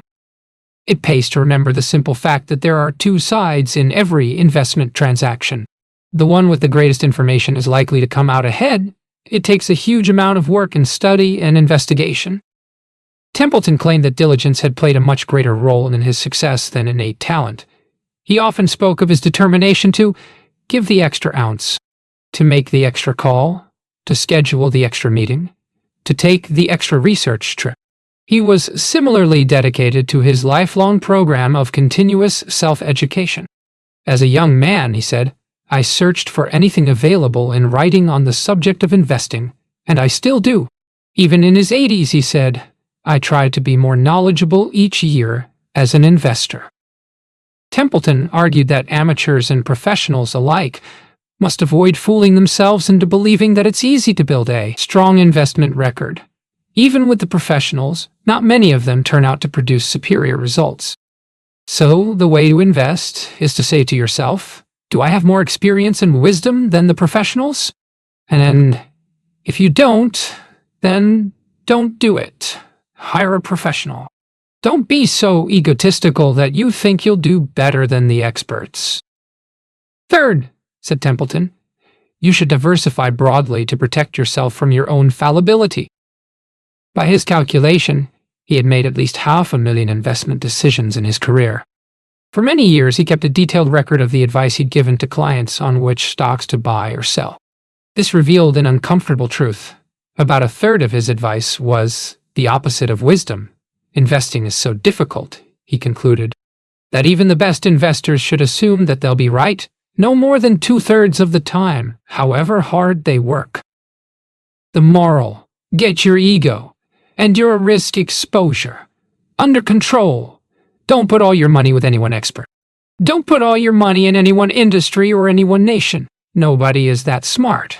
So the wise thing is to diversify. Templeton recommended that the average investor should own a minimum of 5 mutual funds, each focused on a different area of the financial markets. It's helpful to study a fund manager's long-term record, he added, but this is hardly a guarantee of continued success. Again, we need to be honest about the limits of our knowledge. Don't be so egotistical that you think you know who is the right expert.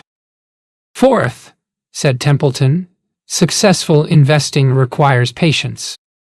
When he bought stocks at the outbreak of World War II, he knew how cheap they were, but he couldn't predict how long it would take for the market to agree with him. His edge lay not just in his superior insight, but in his willingness to wait year after painful year for the situation to play out as he'd predicted. Templeton's affection for math reinforced his conviction that patience pays. To illustrate this, he mentioned the tale of Dutch immigrants buying Manhattan for $10 million into the Matthews Korea Fund, becoming its single largest shareholder. He told me it could hardly get any worse from a psychological and public relations standpoint. To the typical investor, that might not sound like a rousing endorsement, but just think for a moment about the simple elegance of his logic and the independence of mind required to wade into the South Korean market while everyone else flooded out. Sure enough, the crisis proved to be fleeting, just as he'd surmised in June 1999. Bloomberg News reported that the Matthews Korea Fund had risen 266% in the past year, making it the single best performer in its ranking of 5,307 stock funds. As the Bible says, the last shall be first, and the first last. Sixth, said Templeton, one of the most important things as an investor is not to chase fads. In the 1980s, the Templeton Foundation Press republished a timeless book with a magnificent title, Extraordinary Popular Delusions and the Madness of Crowdsham. Written in 1841 by Charles Mackay, it tells the history of crazes such as tulip mania and the South Sea Bubble. Templeton wrote a foreword that offered a rational antidote to financial insanity. The best way for an investor to avoid popular delusions is to focus not on outlook, but on value. He suggested that we ground ourselves in reality by investigating an array of specific valuation measures, including a company's market price in relation to its sales volume per share, its net asset value per share, and its average earnings per share for the last 5 years. This critical analysis of an investment's fundamental value acts as a safeguard against crowd madness. At the time of our meeting, stocks had enjoyed an 8-year bull run, and euphoric investors were betting blindly on technology and internet stocks. It seemed clear to me that we were in the midst of a mania, but I wanted Templeton to confirm what I suspected. He didn't make it easy. Early in our conversation, he had told me, the point of maximum optimism is the time to take your profits.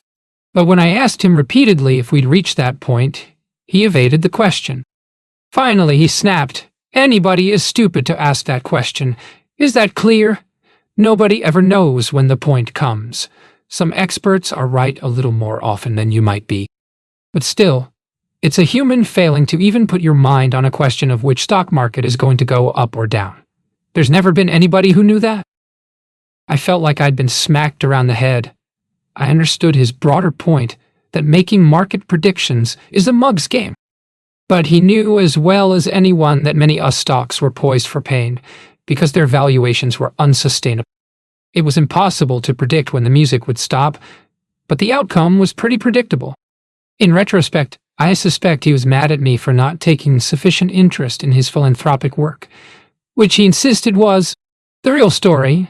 Note to self: think twice before asking a revered icon if many people think he's a cook. In any case, it later emerged that Templeton hatched an inspired scheme to profit when the dot-com bubble burst. Here's how it worked. Back then, unscrupulous investment banks were making a killing by taking internet companies public. The Wall Street sales machine moved into overdrive, hyping and hawking any half-credible rubbish that naive, greedy, or reckless investors might be willing to buy. It was a classic outbreak of investment insanity. Loads of fun until someone loses an eye. Templeton knew that this tragicomedy would end in tears. After all, he'd often cautioned that the four most expensive words in the English language are, "This time is different." His response was to target 84 of the most egregiously overvalued internet stocks, all of which had tripled since their initial public offering. After the IPO, a lockup period followed in which company employees weren't allowed to sell their shares, typically for 6 months. Templeton reasoned that these insiders would race to dump their stock at the first opportunity since they'd be anxious to cash out before the euphoria faded. This stampede of insider selling would cause the stocks to crash.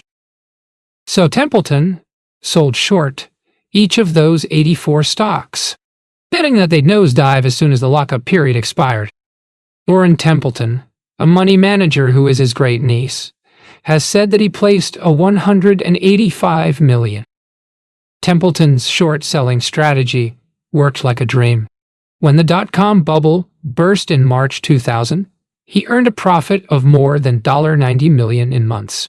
Years later, when The Economist ran an article about the greatest financial trades of all time, it declared that his ingenious scheme wins the wish I'd thought of that prize by a mile.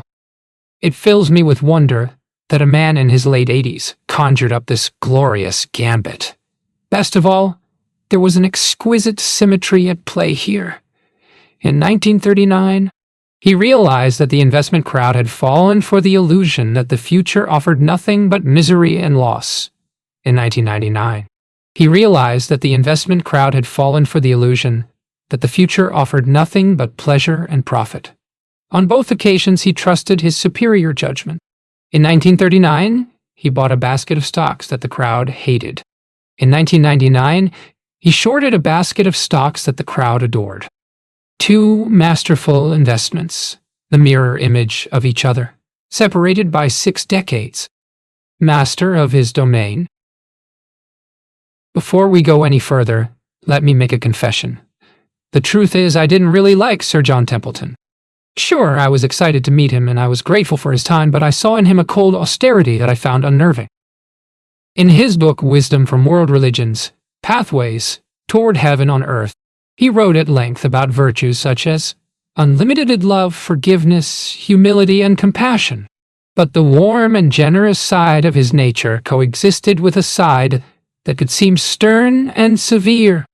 He was kind enough to drive me to the airport so that I could continue interviewing him in his car.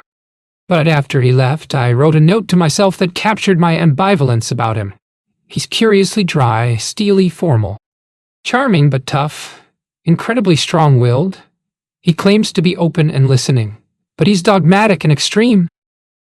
In The Templeton Touch, a biography by William Proctor, one of the most perceptive reminiscences comes from Rory Knight, the former dean of Templeton College, Oxford, which Templeton helped to fund. He was a hard guy, Knight recalls. He was not a soft man walking around as a seminarian, just being nice to people.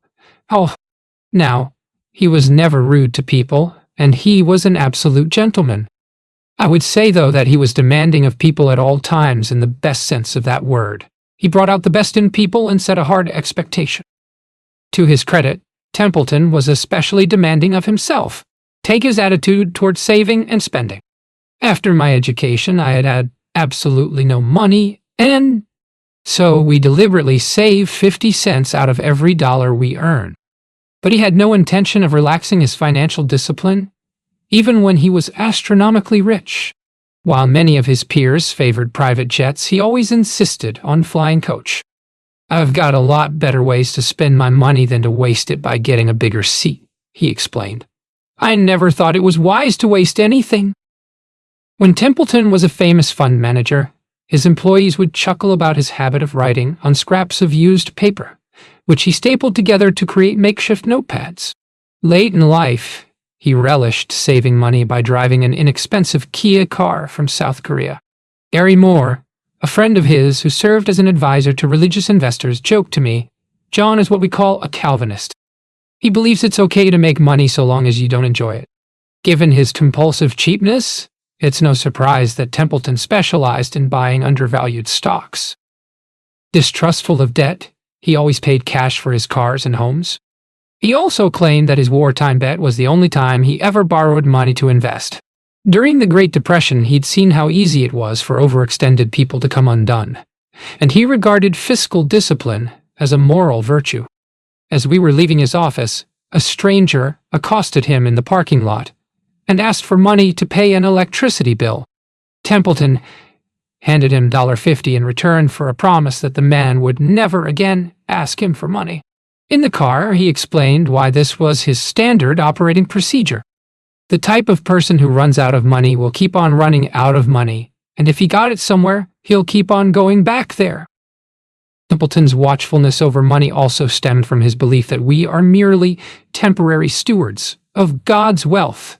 He liked to begin meetings at his fund company with a prayer, and he saw a strong connection between spirituality and material success. If you focus on spiritual matters, you will very likely become wealthy, he told me. I never found a family that tithed 10% of their income to charity for 10 years that didn't become both prosperous and happy. So tithing is the single best investment in the world. He had even developed a new form of super tithing. For every dollar I spend on myself, I carefully give away $10. He was equally exacting in his approach to time management. John Galbraith, who marketed Templeton's funds, recalled, "John won't engage in small talk. The minute you're through with your common business, he's on to something else." Gary Moore added, "The first time I met John, he said, 'Be here at 4:02. I've got another appointment at 4:13. Determined not to squander a minute, Templeton made a habit of doing two things at once. During our meeting in his house, he underlined key passages in a book for me while simultaneously answering my questions. He also liked to multitask by praying as he drove. Obsessed with punctuality, he routinely arrived 10 minutes early for meetings. He abhorred procrastination. He disapproved of distractions such as television and movies, especially unprincipled entertainment, preferring to read corporate filings or inspirational books. He referred to goofing off as a form of theft and to idleness as a form of slow suicide. When I remarked that he seemed hard on himself, he replied, "Let's call it self-control. I do think that I've always worked on having more self-control, and I sure wish other people would." It wasn't just his money and his time that he managed with fierce self-discipline. He was also fixated on managing his mind. In Wisdom from World Religions, he returned over and over to the subject of thought control. In his daily life, he trained himself to focus on productive thoughts and positive emotions such as love, thanksgiving, service, and the contemplation of the infinite good within ourselves and others. Templeton was equally committed to banishing negative thoughts and emotions such as anger, doubt, worry, guilt, fear, hatred, and envy. One technique that he recommended was to replace any negative thought with the statement, "I give thanks for the abundance of good in my life." When faced with difficulties, he suggested uttering a phrase such as, "This comes to bless me." He also sought to eradicate any aimless, undisciplined thinking that failed to serve the high aims of his life. As Templeton put it, we have immense power to shape our lives by choosing where we wish to place our focus, for what we focus on expands. For Templeton's determination to rule his mind helped him to endure some terrible times. In 1951, he and his first wife, Judith, were on vacation in Bermuda when she died in a motorcycle accident. As a 38-year-old widower, he suddenly found himself responsible for raising their 3 children alone. He made it through those years by crowding out the wrenching thoughts that might otherwise have overwhelmed his mind. In 1958, he married his second wife, Irene, a Christian Scientist who shared his belief in the power of the mind in prayer. As a skeptical journalist, my tendency in those days, not now, was to roll my eyes at the mention of positive thinking and thought control. I was so closed-minded that I also gave no serious consideration to Templeton's mission of exploring scientifically whether spiritual practices such as prayer or forgiveness might be beneficial. I'm embarrassed to admit it, but my prejudices made me smug and dismissive. Instead, I should have suspended judgment until I learned more. What I realize now is that Templeton's habits of positive thinking and prayer must have helped enormously in his battle to gain control over his thoughts and emotions. For an investor who specialized in taking unpopular positions, that mental strength was a powerful advantage. By contrast, my own mind was hopelessly undirected, and it was easy for me to get swamped by feelings such as fear, doubt, regret, greed, impatience, jealousy, and pessimism, all of which complicate the challenge of making rational investment decisions. In Wisdom from World Religions, Templeton wrote, "To live successfully in the outer world, it is important to live successfully in the inner world. The friends, associates, opportunities, careers, and life experiences of our outer world are reflections of what is happening within us." Templeton took control of his inner world. At the time, he struck me as judgmental and holier than thou, which made me less open to learning from him.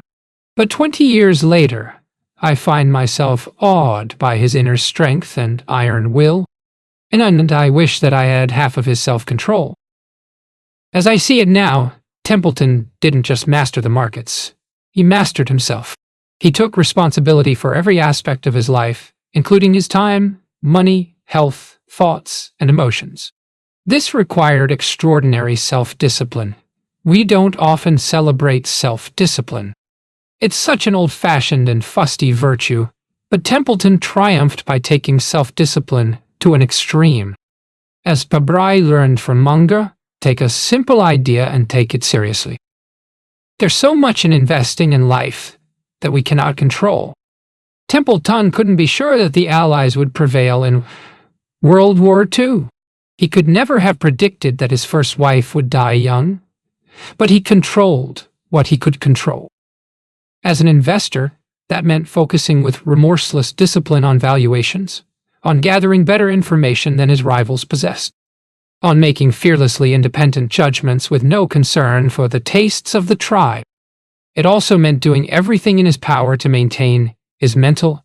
What I failed to learn from Templeton 2 decades ago is the supreme importance of this inner game. Chapter 3. Everything changes. How can we make smart decisions when nothing stays the same and the future is unknowable? Ask Howard Marks that everything changes is the basic truth for each existence. No one can deny this truth, and all the teaching of Buddhism is condensed within it. Shunryu Suzuki, Zen Mind, Beginner's Mind. When Howard Marks was an undergraduate at the University of Pennsylvania, he signed up for a class in studio art. It was an eccentric choice for a student majoring in finance, but Marks was a talented artist in his youth. So I went to the art course, and the teacher walks in and looks around and says, "This is too many people. We have to weed out. I'm going to ask your name and your major." And so I said, "I'm Howard Marks, Wharton School of Finance." And he says, "Okay, you're the first to go. Get out." Evicted from Eden, Marks was forced to find another subject for his minor. To his surprise, he fell in love with Japanese literature, art, and civilization. It was in a class on Japanese Buddhism that he encountered the Zen concept of mucho, or impermanence. I sitting in his corner office on the 34th floor of a skyscraper in Midtown Manhattan. Marx explains how this ancient idea has shaped his philosophy of investing and life. Change is inevitable. Oh, the only constant is impermanence, he says. We have to accommodate to the fact that the environment changes. We cannot expect to control our environment. We have to accommodate to our environment. We have to expect and go with change. Marx acknowledges that everything is in a state of constant flux. Nature, economies, markets, industries, companies, and our own lives. This is decidedly awkward for investors, since we're engaged in betting very real money on circumstances that won't last, and on a future that's unknowable. How can we make wise decisions in the face of such acute instability and uncertainty? As the famed investor Bill Miller once told me, the world changes. This is the biggest problem in markets. Indeed, it's a problem that pervades our lives.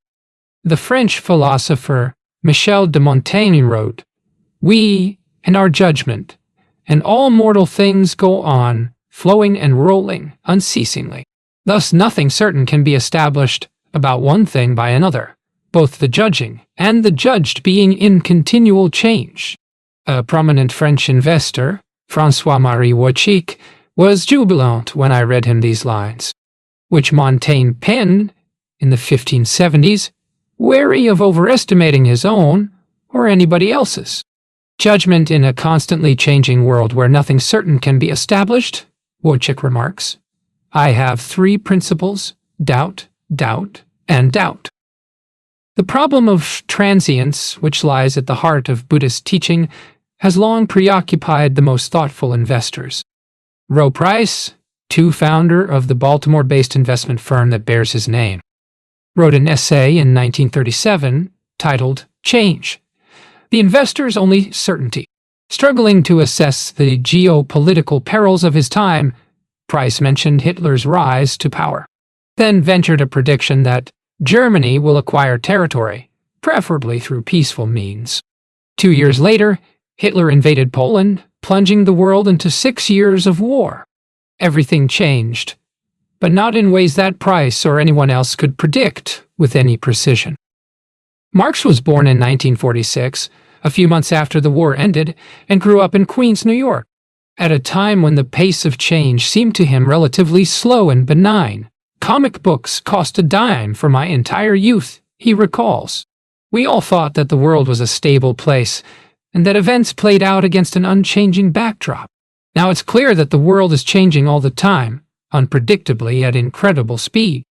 Nothing is the same anymore, and for people whose approach to life is based on sameness, that must be very upsetting.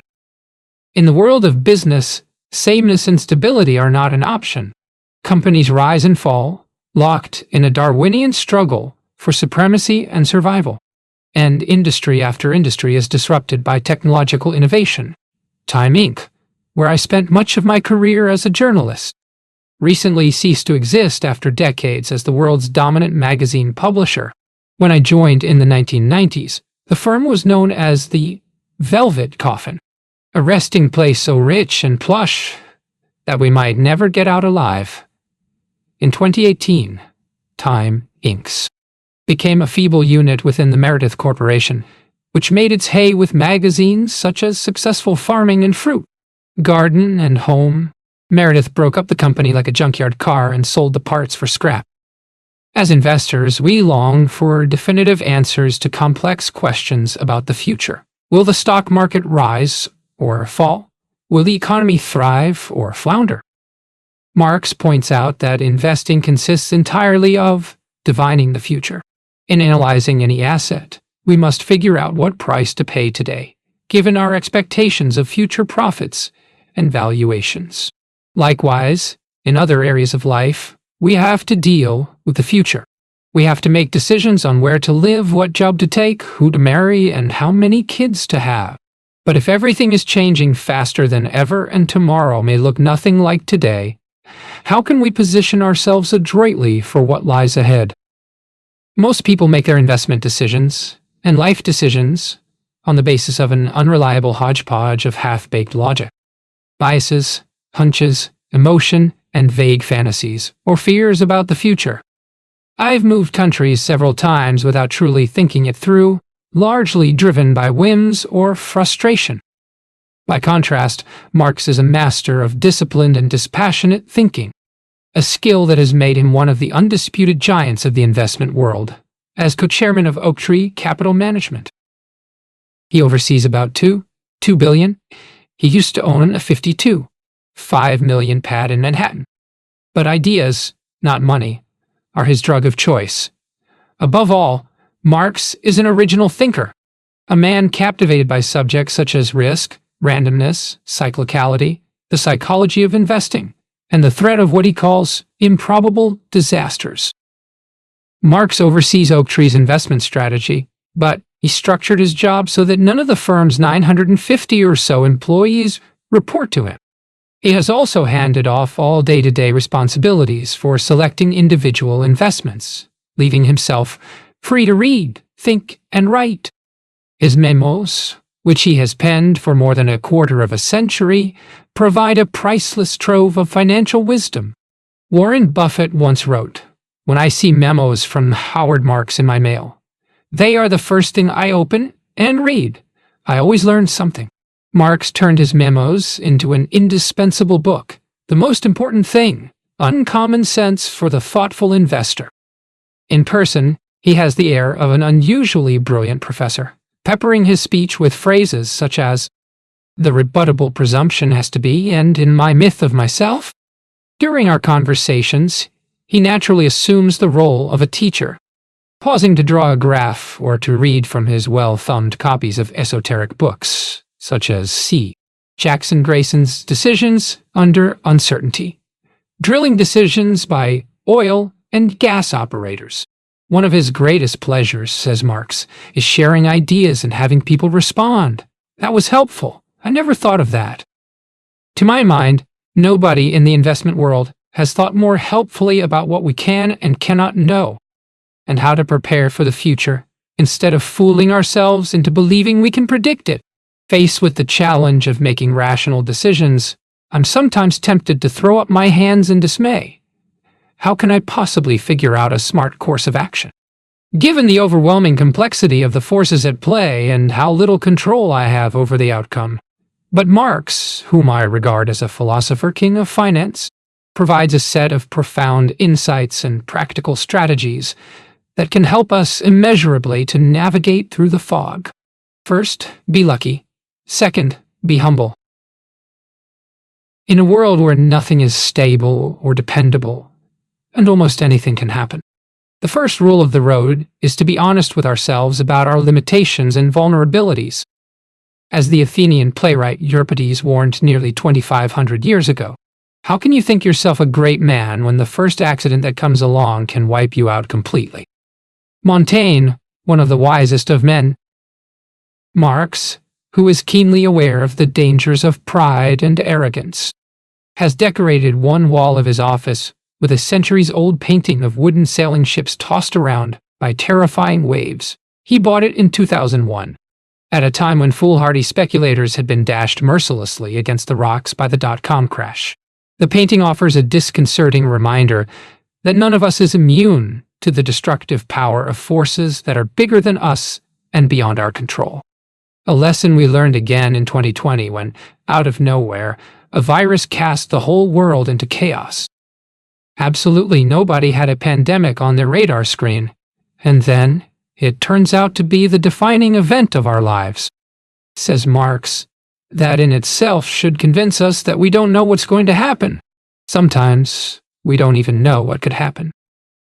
In the 1987 novel, The Bonfire of the Vanities, Tom Wolfe coined the phrase "masters of the universe" to describe the hotshot investment bankers pulling down millions of dollars a year in bonuses. But as Marx sees it, the screwiest thing you can do is to think you're a master of the universe. We're all just little cogs, and the universe will go on without us. We have to fit into it and adapt to it. When I ask him about a fellow billionaire who often makes bold predictions about the economy and the markets, Marx concedes that he's extremely smart, but adds, at the end of the day, the world will see if he's as smart as he thought he was. Because if you think you're smarter than you are, you get into trouble. Sometimes I wish he didn't think he's as good as he is. One way that Marx keeps his own ego in check is by reminding himself of the starring role that luck has played in his life. After reading Malcolm Gladwell's book, Outliers, which explores various causes of success, Marx compiled a list of lucky breaks that have helped to propel him to where he is today. His streak began with the demographic luck of being born to white, middle-class parents in the United States at the start of a golden era of post-war growth. Nobody in his family had a college degree, but he was fortunate that his parents valued learning, bought an encyclopedia, and encouraged him to go to college. His high school grades were nothing special, so he thinks he was also lucky that Wharton accepted him. And it was Wharton that exposed him to finance, leading him to jettison his earlier ambition of a career in accounting. His second choice, a large state university, would certainly have lacked Wharton's cachet among Wall Street recruiters. I once gave an interview in which I mentioned that Marx has a high IQ, which has no doubt contributed significantly to his success. In response, he sent me a charmingly modest email, remarking, "People who don't fully acknowledge their luck miss the fact that being intelligent is nothing but luck. No one does anything to deserve a high IQ." After Wharton, Marx applied to the MBA program at Harvard, but, like Buffett, was rejected. Bad luck? Instead, he ended up at the University of Chicago's Business School in 1967, when it was leading a revolution in financial theory. The Chicago School of Academics had recently developed the efficient market hypothesis, which contends that assets are correctly priced to reflect all of the relevant information available to investors. This theory gave rise to the belief that it's impossible to beat the market consistently, which suggests that investors should settle for owning low-cost index funds that mirror the market's returns. Indexing, as we'll later discuss, is undeniably a smart option, given how difficult it is to outperform the market after expenses. As Marx puts it, most people should index most of their money. When he heard his professor's explanations of market efficiency, Marx says he experienced the financial equivalent of Satori, the moment of enlightenment in Zen Buddhism. It made sense to him that millions of investors hustling to earn a profit would find the bargains and buy them up. This is not universally true, he says, but it makes a hell of a lot more sense than to think that something could be an obvious bargain and nobody else will tumble to it. Marx regards the efficient market hypothesis as a very powerful concept. Still, there's a big enough difference between academic theory and real-world practice for him to have earned billions for himself and his clients. There's an old joke he tells, which goes like this.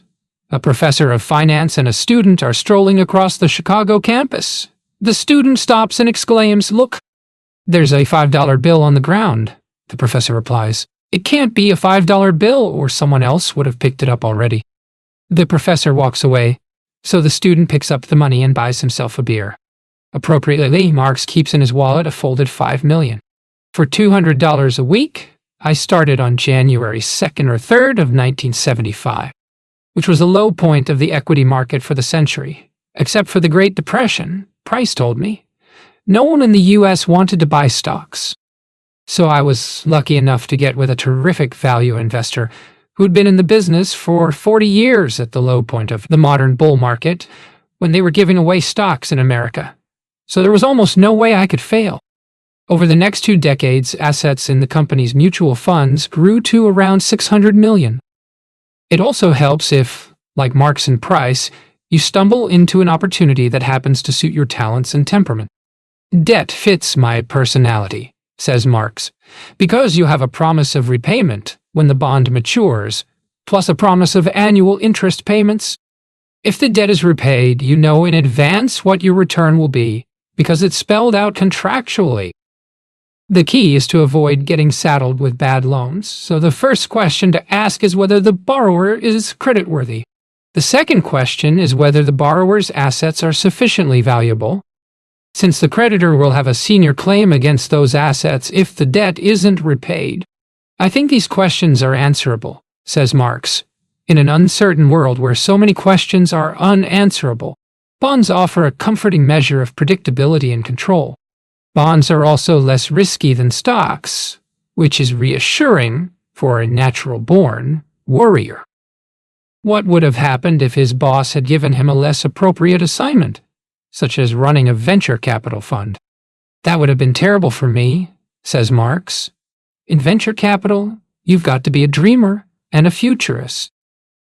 Still, when he started out in high-yield bonds in 1978, it wasn't exactly a glamorous gig. Known colloquially as junk bonds, they were widely reviled as disreputable assets that posed an unacceptable risk of default. Marx says most investment organizations had a rule against buying them, and Moody's declared that the entire category of B-rated bonds fails to possess the characteristics of a desirable investment. Ironically, this dogmatic belief that junk bonds must be a bad investment was what made them alluring to Marx. When there's a really powerful bias against an asset class, that's a way to get a bargain, and that's what I did. What the naysayers failed to grasp is a fundamental truth that enabled Marx, like Sir John Templeton before him. To make a fortune, any asset, however ugly, can be worth buying if the price is low enough. Indeed, Marx believes that buying cheap is the single most reliable route to investment riches, and that overpaying is the greatest risk. Thus, the essential question to ask about any potential investment should be, is it cheap? Paradoxically, the prejudice against junk bonds made these supposedly risky assets so cheap that they became relatively unrisky. For Marx, much of the fascination of investing lies in such subtleties. In one of multiple memos that he's written about risk, he muses, "I'm convinced that everything that's important in investing is counterintuitive, and everything that's obvious is wrong." Marx left Citibank in 1985 to work at a Los Angeles-based investment firm, TCW Group. One of his colleagues there, Bruce Karsh, came up with the idea for a distressed debt fund, which would invest in the bonds of companies that were either in bankruptcy or veering toward it. Once again, Marx was quick to recognize the strange beauty of a poorly understood market that others found repellent. If junk bonds are suspect, he says, what could be more disreputable than investing in the debt of companies that are bankrupt? He and Karsh forged an enduring partnership. In 1995, they quit TCW and co-founded Oaktree. It would grow into a colossus, built largely on an unseemly foundation of junk and distressed debt. Without luck, Marx would never have landed in these inefficient, bargain-rich markets. Without intellectual horsepower and independence of mind, he could never have exploited the opportunities he found there. Look, luck is not enough, he says. But equally, intelligence is not enough. Hard work is not enough, and even perseverance is not necessarily enough. You need some combination of all four. We all know people who were intelligent and worked hard, but didn't get lucky. It breaks my heart. People come to me all the time looking for jobs. They're 50 years old, they lost their job, and they're no less deserving. By reminding himself repeatedly of his good fortune, Marx protects himself from what I would call master of the universe syndrome. His humility boosts his immunity against overconfidence, which is a persistent threat to the smartest or luckiest investors. But there's one other great benefit to acknowledging his luck. It makes him happy. I walk around with this incredible feeling that I'm a lucky guy. Marx confides, if you're a negative person, you might say, well, I've been lucky in my life and that really sucks because it means that my success is undeserved and may not continue. But I say, gee, what a great thing to be lucky. And, I really owe it to somebody, whether it's God or chance or whatever. Templeton seemed to have little doubt that his success was divinely ordained. But what about Marx? He's Jewish by birth, but was raised as a Christian Scientist and went to church every Sunday as a child. These days, he considers himself Jewish, but not religious. I'm a big believer in randomness, he says, and I just believe I've been lucky. Know what you don't know. Marx maintains a huge compendium of useful quotes that he's amassed over decades, and he cites them frequently in explaining his investment credo. One of his favorite insights is from the economist John Kenneth Galbraith, an intellectual hero of his who said, "We have two classes of forecasters, those who don't know, and those who don't know, they don't know." The investment world is filled with people who believe or pretend that they can see what the future holds. They include smooth-talking market strategists from Wall Street brokerage firms who confidently predict the precise percentage rise of the stock market in the coming year. instead of acknowledging that they have no idea whether the market will go up or down. Equity analysts who provide quarterly earnings estimates for the companies they cover, thereby feeding the illusion that profits are consistent and predictable, not lumpy and erratic.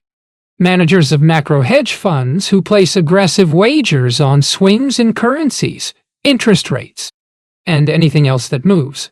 TV pundits and financial journalists who claim with a straight face to know what the latest, and mostly inexplicable, market fluctuations portend for investors. But how much substance lies behind the bluster? Marx often quotes an observation by Amos Tversky, an Israeli psychologist who studied cognitive biases alongside Daniel Kahneman. It's frightening to think that you might not know something, but more frightening to think that, by and large, the world is run by people who have faith that they know exactly what's going on. It's worth pausing for a moment to let that unsettling idea lodge forever in your brain. Occasionally, the forecasters get it right, but Marx regards these successes as proof of the adage that even a blind squirrel sometimes finds an acorn.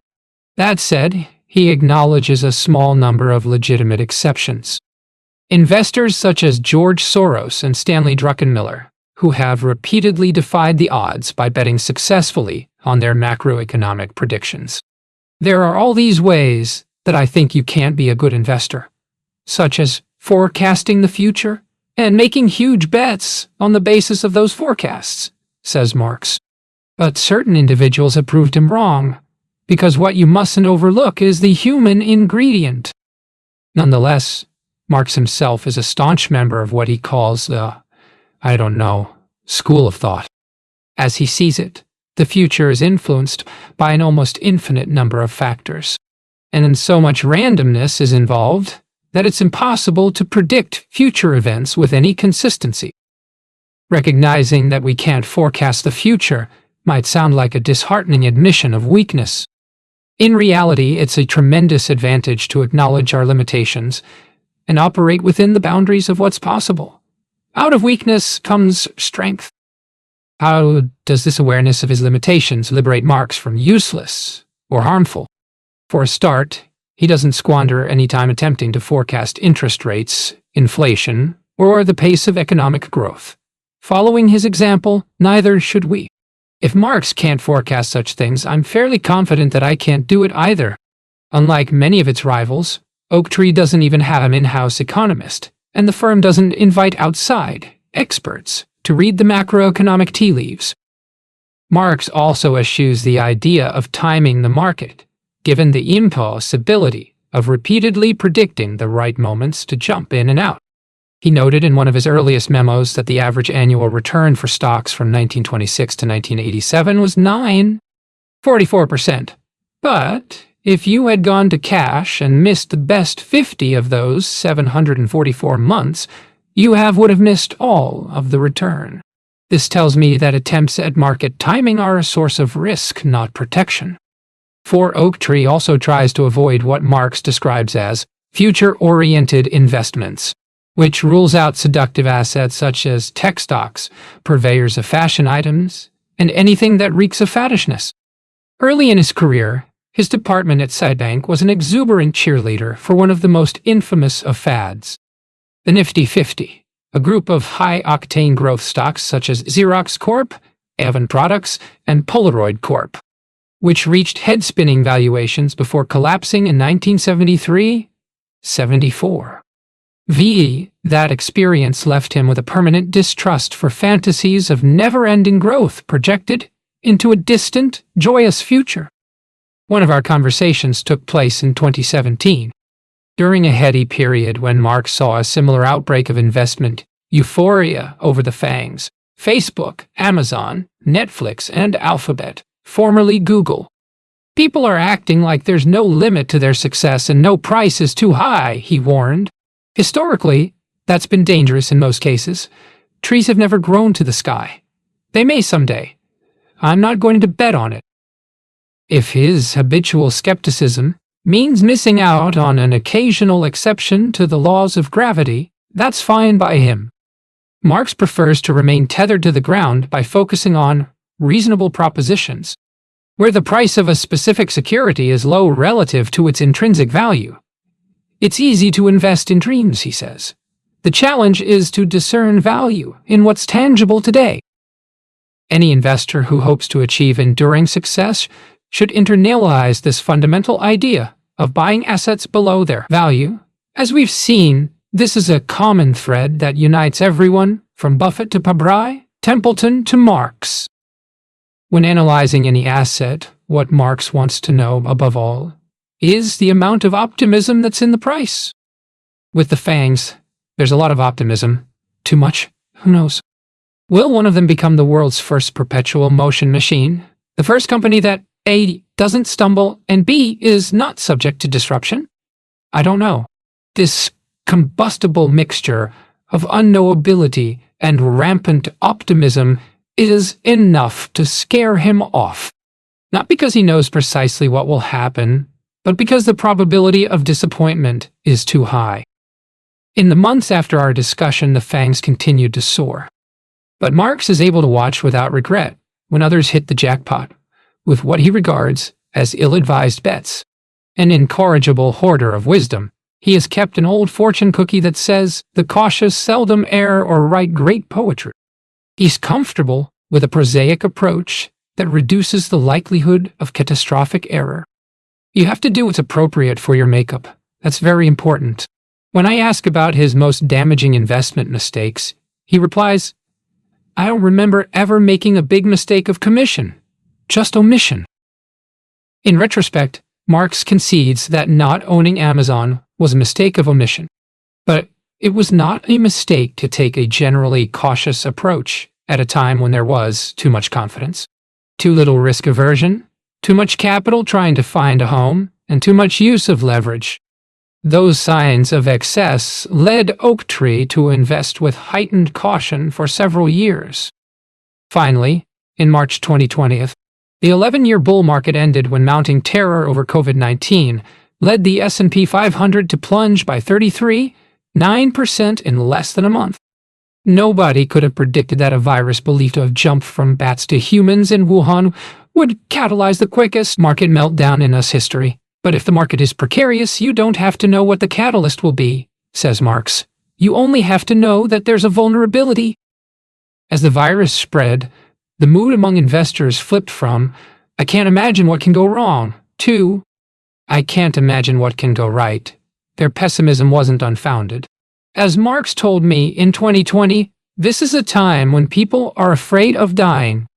They're afraid of going out of their houses, and they're afraid of a depression. But their readiness to sell assets at very low prices with urgency provided him with a long-awaited opportunity.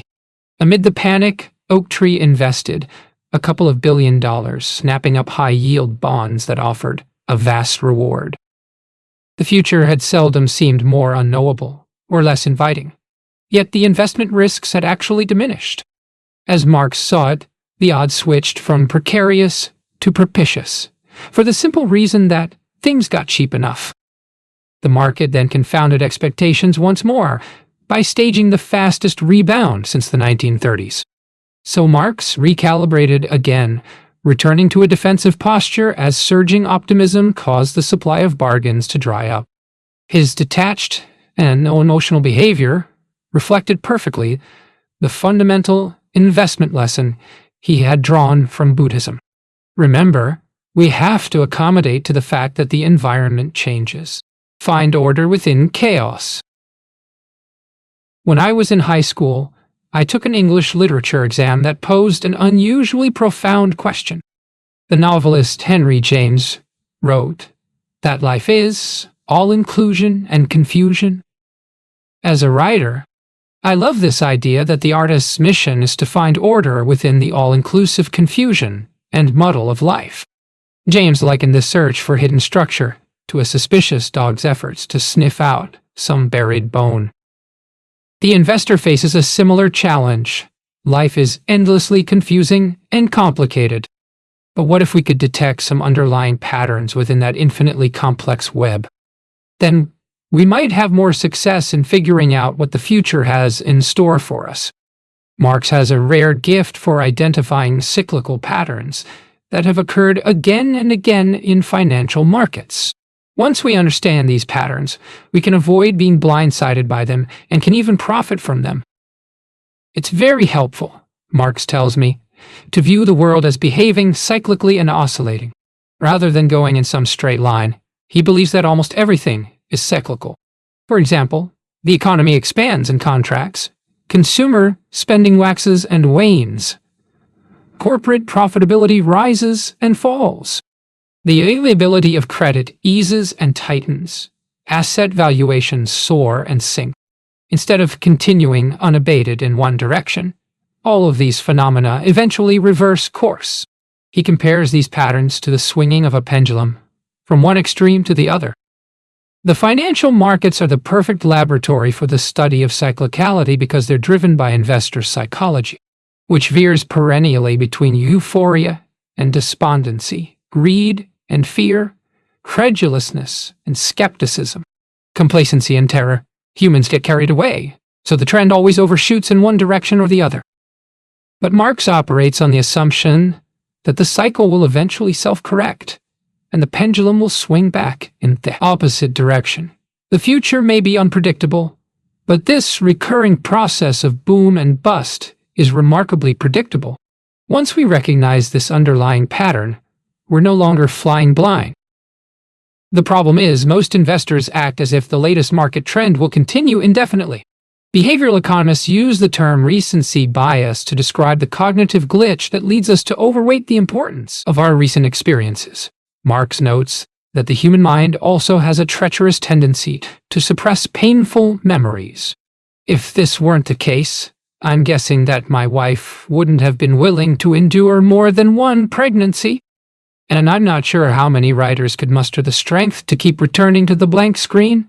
In our financial lives, this life-enhancing ability to forget unpleasant experiences is less helpful because the woes and mishaps of the past tend to provide the most valuable lessons. One way to combat this costly tendency to forget is through intensive study of market history. You can't know the future, says Marx, but it helps to know the past.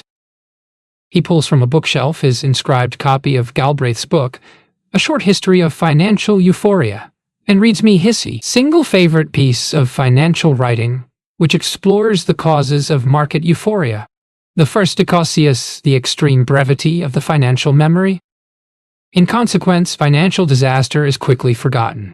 In further consequence, when the same or closely similar circumstances arise again, sometimes in only a few years, they are hailed by a new, often youthful, and always supremely self-confident generation as a brilliantly innovative discovery in the financial and larger economic world.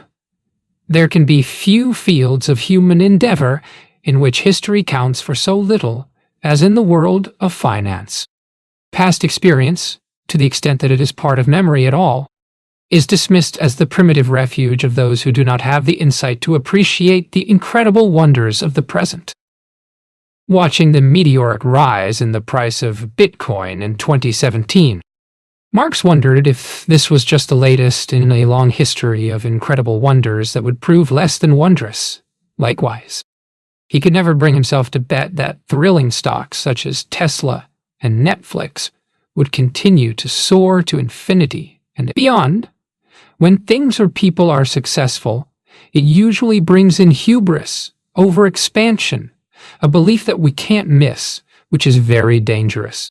He always assumes that the pendulum will eventually swing in opposite direction, just as it did for the superstocks that dominated previous bull markets. It's easier to detect such excesses when you've seen a similar movie many times before, he says. So you should try to get old. You should also try to read widely.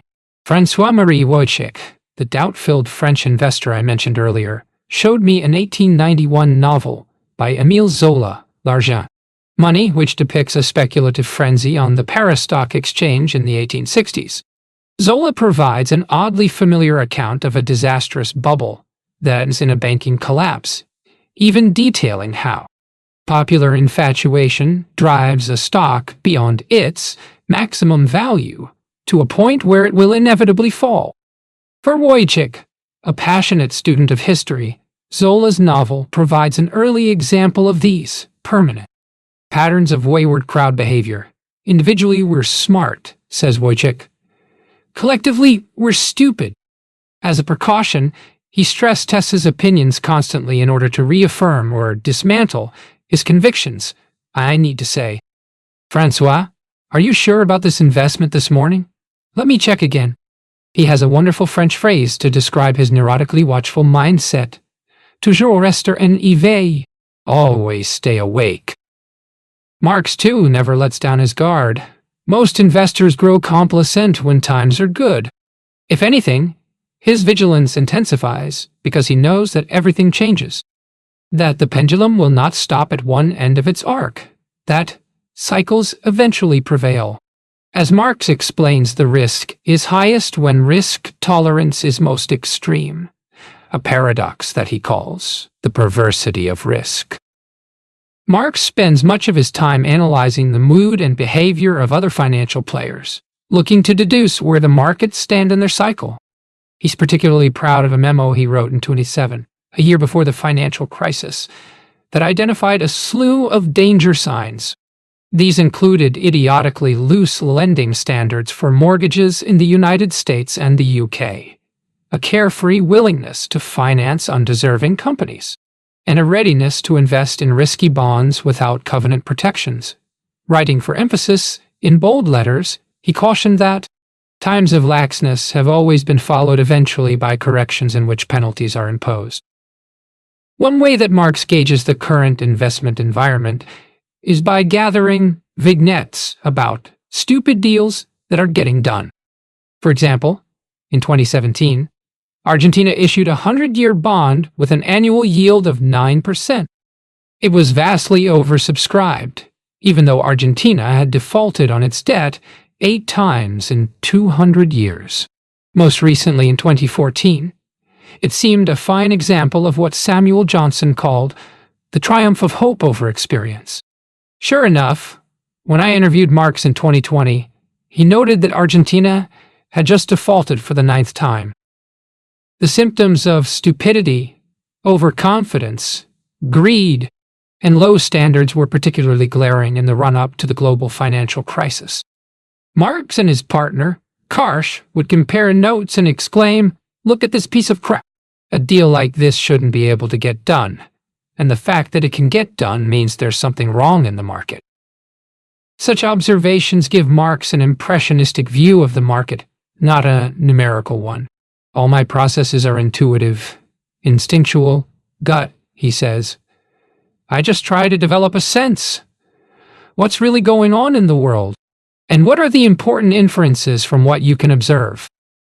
To arrive at a conclusion, he asks himself questions such as, are investors appropriately skeptical and risk-averse, or are they ignoring risks and happily paying up? Are valuations reasonable relative to historical standards? Are deal structures fair to investors? Is there too much faith in the future? In a sense, says Marx, he's trying to predict the present, because unlike the future, the present is knowable. What isn't knowable is when the cycle will turn. I don't even think about the timing, he says. In investment business, it's very hard to do the right thing, and it's impossible to do the right thing at the right time. The benefit of recognizing where we stand in the cycle is that it enables him to chart an appropriate course based on prevailing conditions, much as he'd drive more carefully on an icy road at night than on a sunny afternoon. We have to recognize the market for what it is, accept it, and act accordingly, says Marx. For example, when rich returns have made investors less afraid of losing money than missing out on lush gains, that's a signal to lower our expectations and proceed with caution. What does that entail in practical terms? It might involve shifting some assets from stocks to bonds, buying less aggressive stocks, or making sure that you won't need liquidity in the event that it suddenly disappears. I'm not saying go to cash, says Marx. All I'm saying is, if the value proposition in the market changes, your portfolio should change. To my mind, there's profound wisdom in this approach of seeing reality as it is, accepting it, and adapting to it. As Marx often says, the environment is what it is. We can't demand a more favorable set of market conditions, but we can control our response, turning more defensive or aggressive depending on the climate.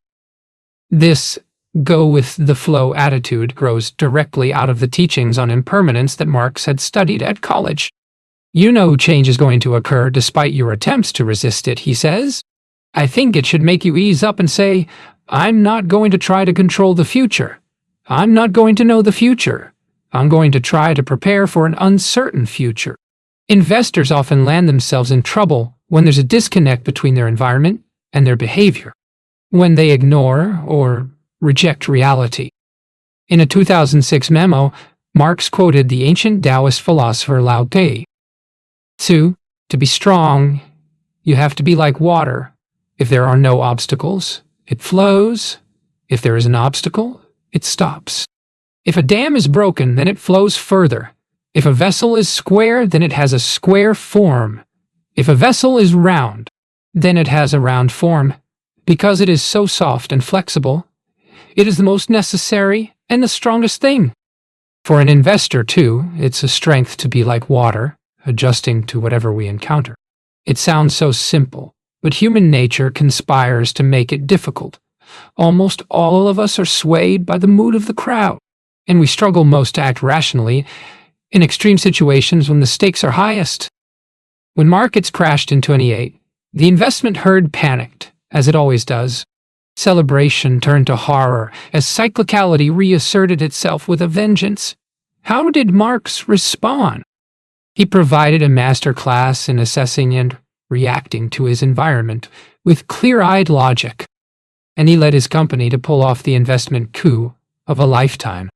Most of the time, the end of the world doesn't happen. Months before the credit crisis arrived, Oaktree was already prepared for chaos. In early 2008, when most of the world was bullish and complacent, the firm completed the raising of $85 billion government loan. Even Goldman Sachs was hanging over the abyss. It was the greatest panic Marx had ever seen. But as the markets plunged and pessimism exploded, he turned bullish for the first time in years. On September 15th, the day Lehman died, Oaktree began to amass an immense hoard of busted assets that nobody else would touch. Over the next 15 weeks, the firm, led by Marx and Karsh, invested an astounding $600 million per week. This was the bet of Marx's career, the making or unmaking of his reputation. So you might imagine that he was certain of what he was doing. But when Lehman went under, it struck him that nobody knew what would happen. On September 19th, he wrote a memo to Oaktree's clients that posed an unanswerable question, which somehow had to be answered. Will the financial system melt down, or is this merely the greatest down cycle we've ever seen? My answer is simple. We have no choice but to assume that this isn't the end, but just another cycle to take advantage of. With characteristic dry humor, he added, most of the time, the end of the world doesn't happen. When I ask what made him shift his stance from defensive to aggressive in mid-September, Marx replies, the world went to hell. Assets were being given away. Nobody had any faith that the world would even exist tomorrow, and there were no buyers for any assets. It was a perfect storm of circumstances for disaster. Marx never thinks of the future as a single predetermined scenario that's bound to occur.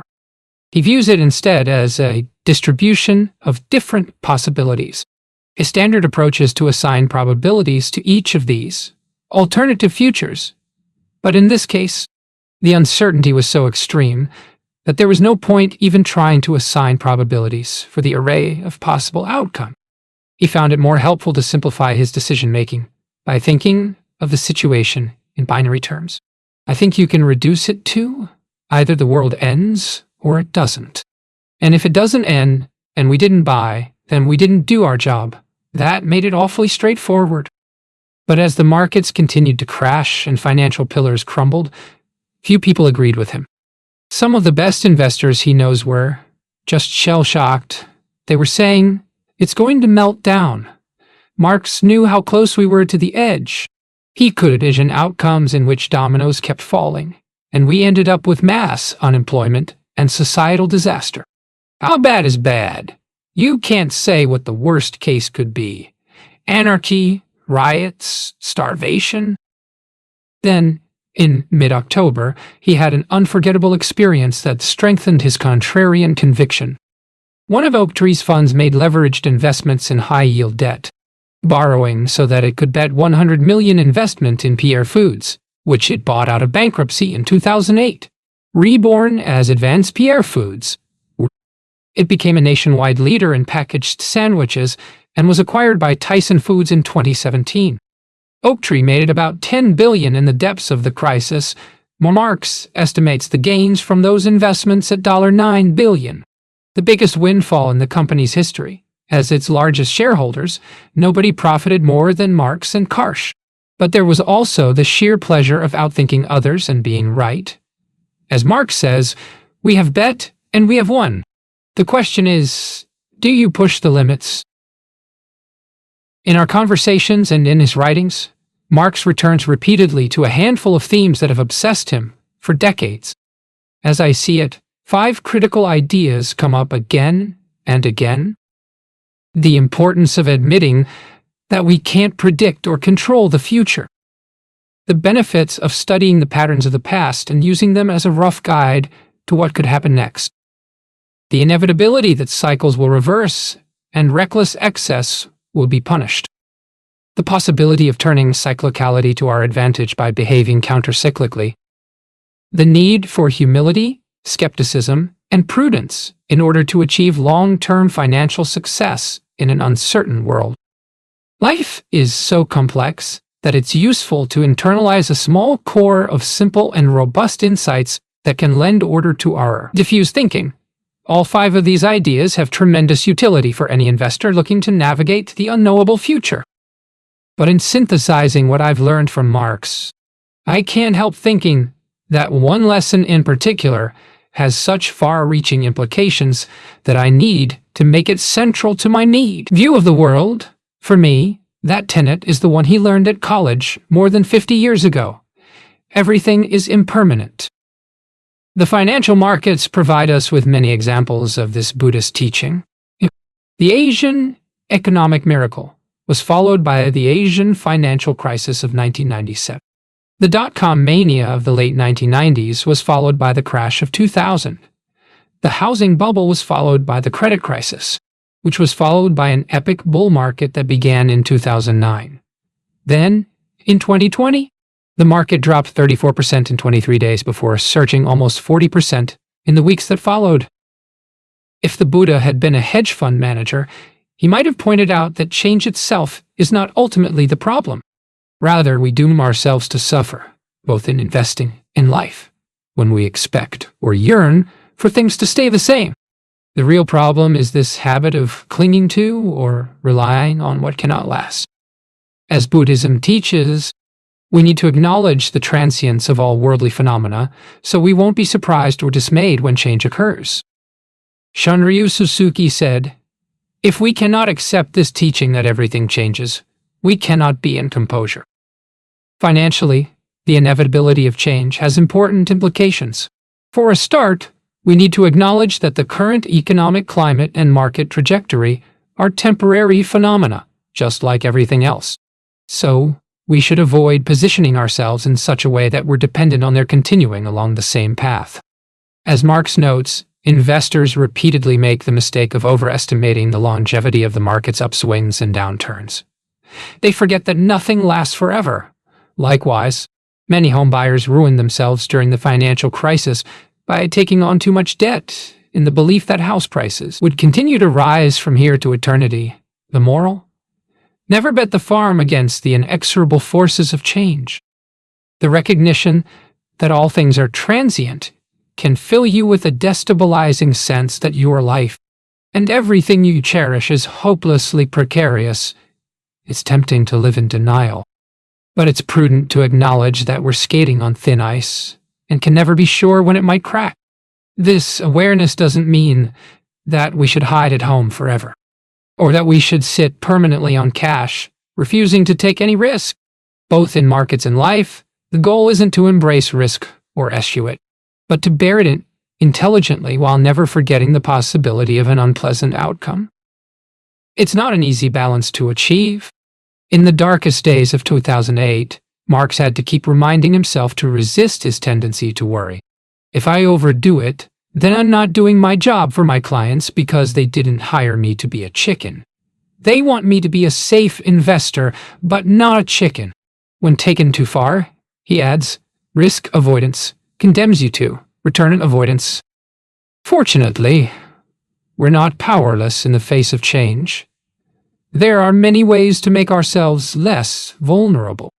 Instead of trying to predict the unpredictable, Marx suggests that we focus on building unfragile portfolios and unfragile lives that are unlikely to collapse even in dire conditions.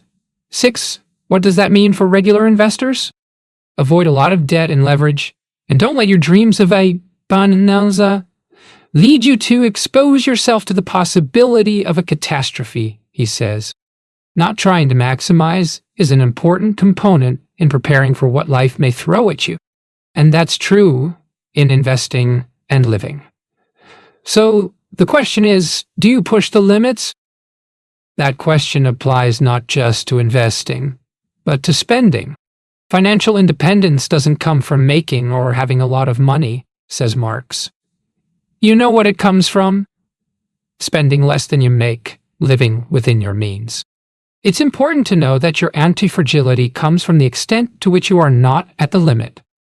The trouble is, we tend to forget this when we're thriving, or when we're watching others thrive while we lag behind. So we edge closer to our limits, and eventually stray beyond them. Marx adds that we also need to recognize our financial and psychological fragility. You better be scared. Scared in the sense of acknowledging the possibility of bad things happening and being realistic about your own ability to withstand bad outcomes. He warns against macho claims that we won't mind if the stock market plunges.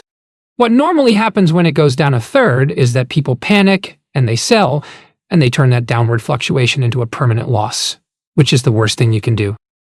It's vital, then, to be honest with ourselves about how much risk we can handle. If you take on too much, it will overwhelm your emotional resilience, and you will be forced to do the wrong thing even if nothing else transpires against you, like a margin call or a need to buy bread. There's a Buddhist quality to this habit of seeing reality as it is, without aversion or self-delusion. One of the greatest texts of Buddhism is the Satipatthana Sutta, the Buddha's discourse on mindfulness as a means to nirvana. He explains that the path to awakening requires us to become ever mindful of whatever presents itself to us, to observe with detachment as all things, including our thoughts, feelings, and sensory perceptions, arise and pass away. Freedom comes from clearly knowing that everything is ephemeral and training ourselves to stop grasping at what is inherently unstable. The Buddha repeats the same refrain 13 times. And one abides independent, not clinging to anything in the world. This idea of non-attachment can sound cold or unnatural, but a recognition of impermanence has its benefits. For one, it's not just the good stuff, our youthful beauty, our loved ones, economic booms, and bull markets that will fade away. The bad stuff, emotional and physical pain, lousy political leaders, recessions, and pandemics, will also pass. Given that everything changes, we shouldn't get too carried away when times are good or too despondent when they're bad.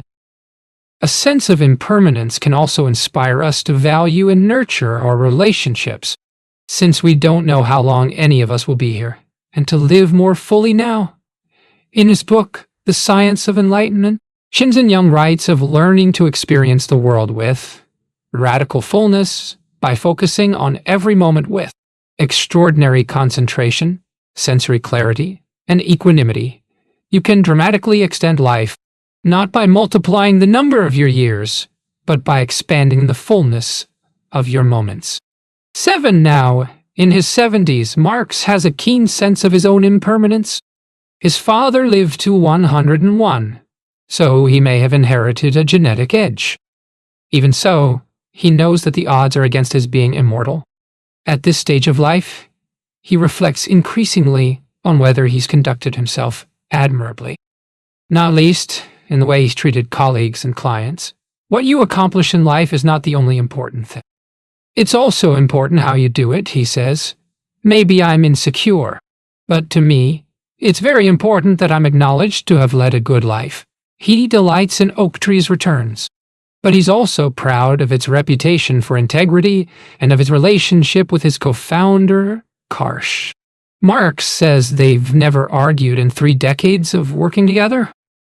What does he hope to achieve in the years to come? I don't have any grand ambitions, says Marx. My life is terrific. I want to be a good husband, father, grandfather.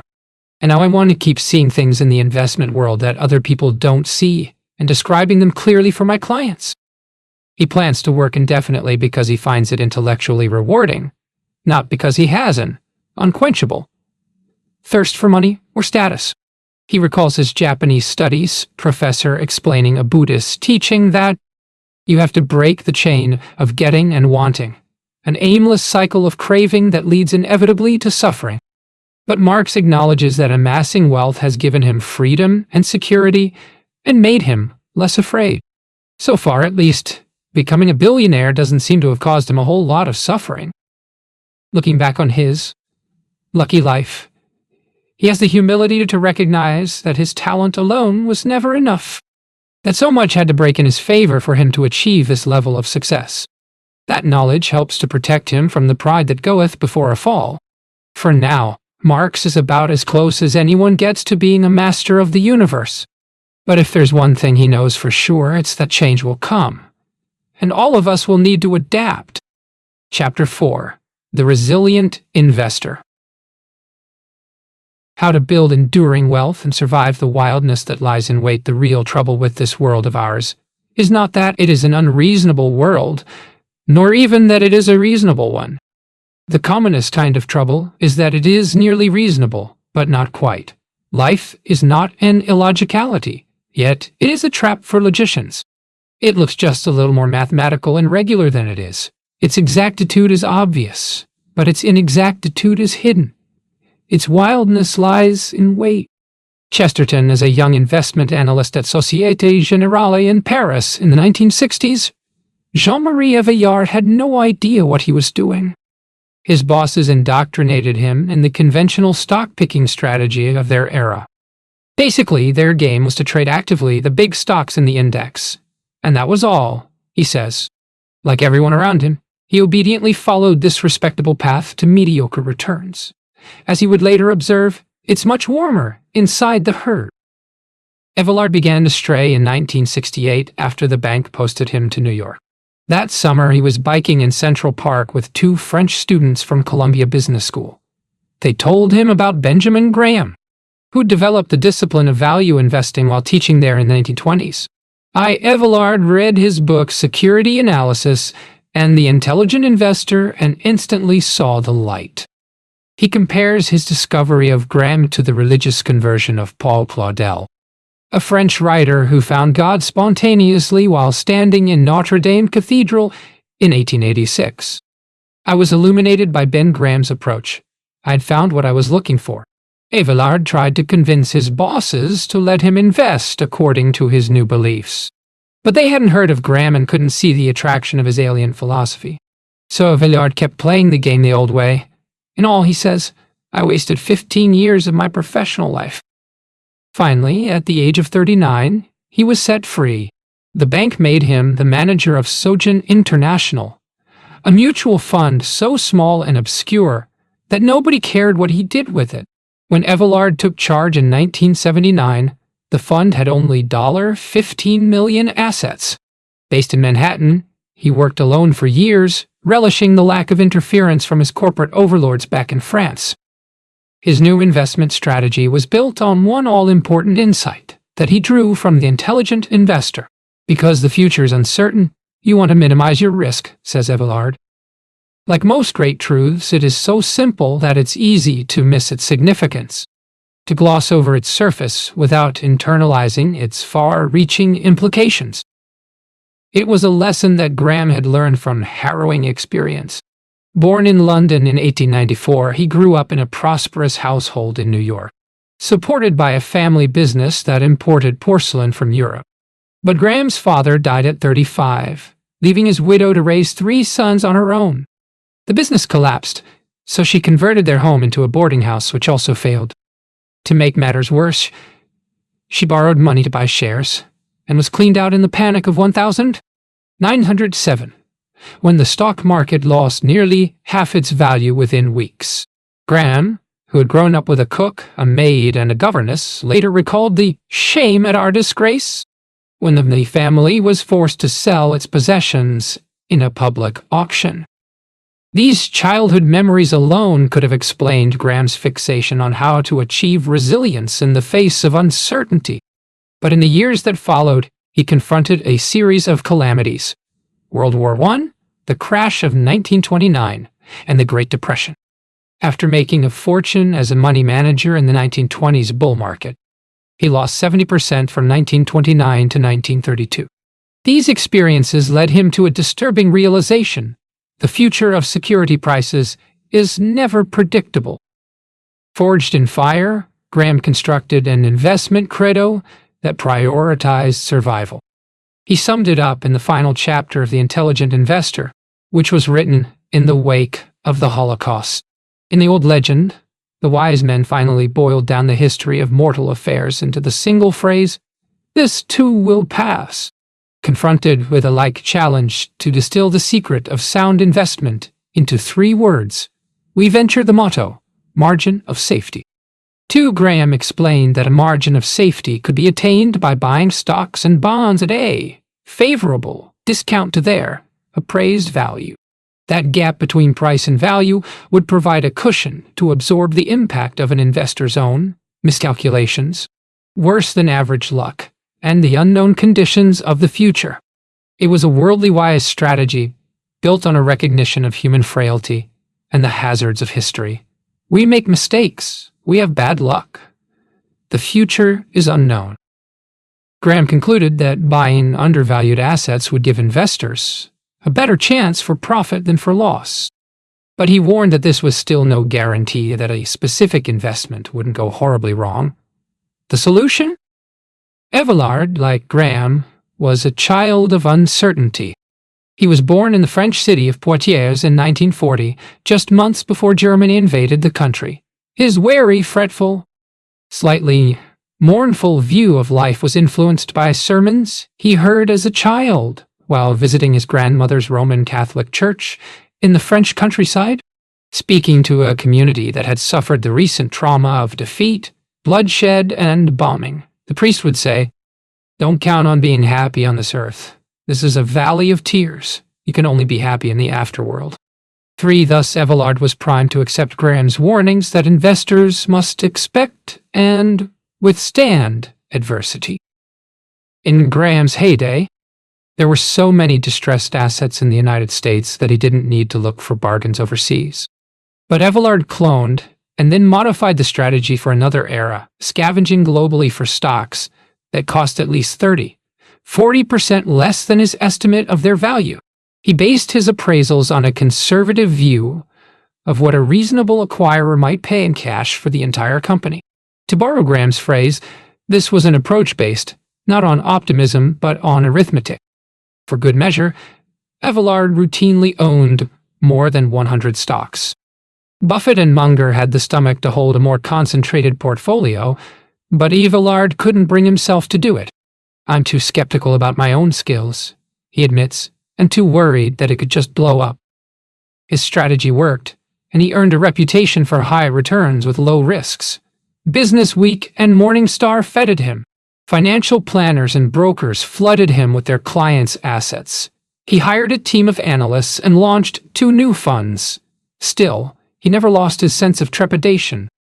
As his funds grew, Abelard felt the burden of managing money for hundreds of thousands of investors saving for retirement or their children's education. "It's money they cannot afford to lose," he says.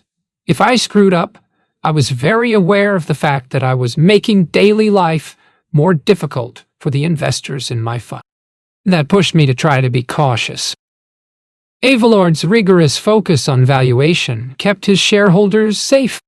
For example, in the late 1980s, Investors were so infatuated with Japan that asset prices ceased to reflect economic reality. By 1989, Japan accounted for 45% of the world's stock market capitalization, more than the United States and the UK combined. And most of the world's largest companies were Japanese. Abelard exited Japan entirely in 1988, unable to find a single Japanese stock that met his valuation requirements. The bubble burst in late 1989, and Japanese stocks fell into a decades-long death spiral at its low in 2009. The Nikkei 225 stock index had lost more than 80% in 20 years. During one of our conversations, Abelard marveled that, in 2020, the Japanese market was still 30% below where it was 30 years ago. In a preface to The Intelligent Investor, Buffett wrote, "To invest successfully over a lifetime does not require a stratospheric IQ, unusual business insights, or inside information. What's needed is a sound intellectual framework for making decisions, and the ability to keep emotions from corroding that framework." How did Abelard measure up? His intellectual framework, with its time-tested emphasis on the margin of safety, was sound. He also had the emotional strength to distance himself from the crowd, resisting any temptation to relax his standards when others were gunning the engine. For a while, he enjoyed one other critical advantage. He had the institutional latitude to go his own way, partly because he worked nearly 4,000 miles from his firm's headquarters, and partly because his returns gave nobody cause to complain or meddle. These were prerequisites for outperformance. But, as Abelard would soon discover, there are forces that conspire almost irresistibly to produce fragility and humdrum returns. We need to understand those forces because they are remorseless enemies of resilience. In this chapter, we'll see what it took for Abelard and his brilliant successor, Matthew McLennan, to navigate that minefield, producing an outstanding record over more than 4 decades.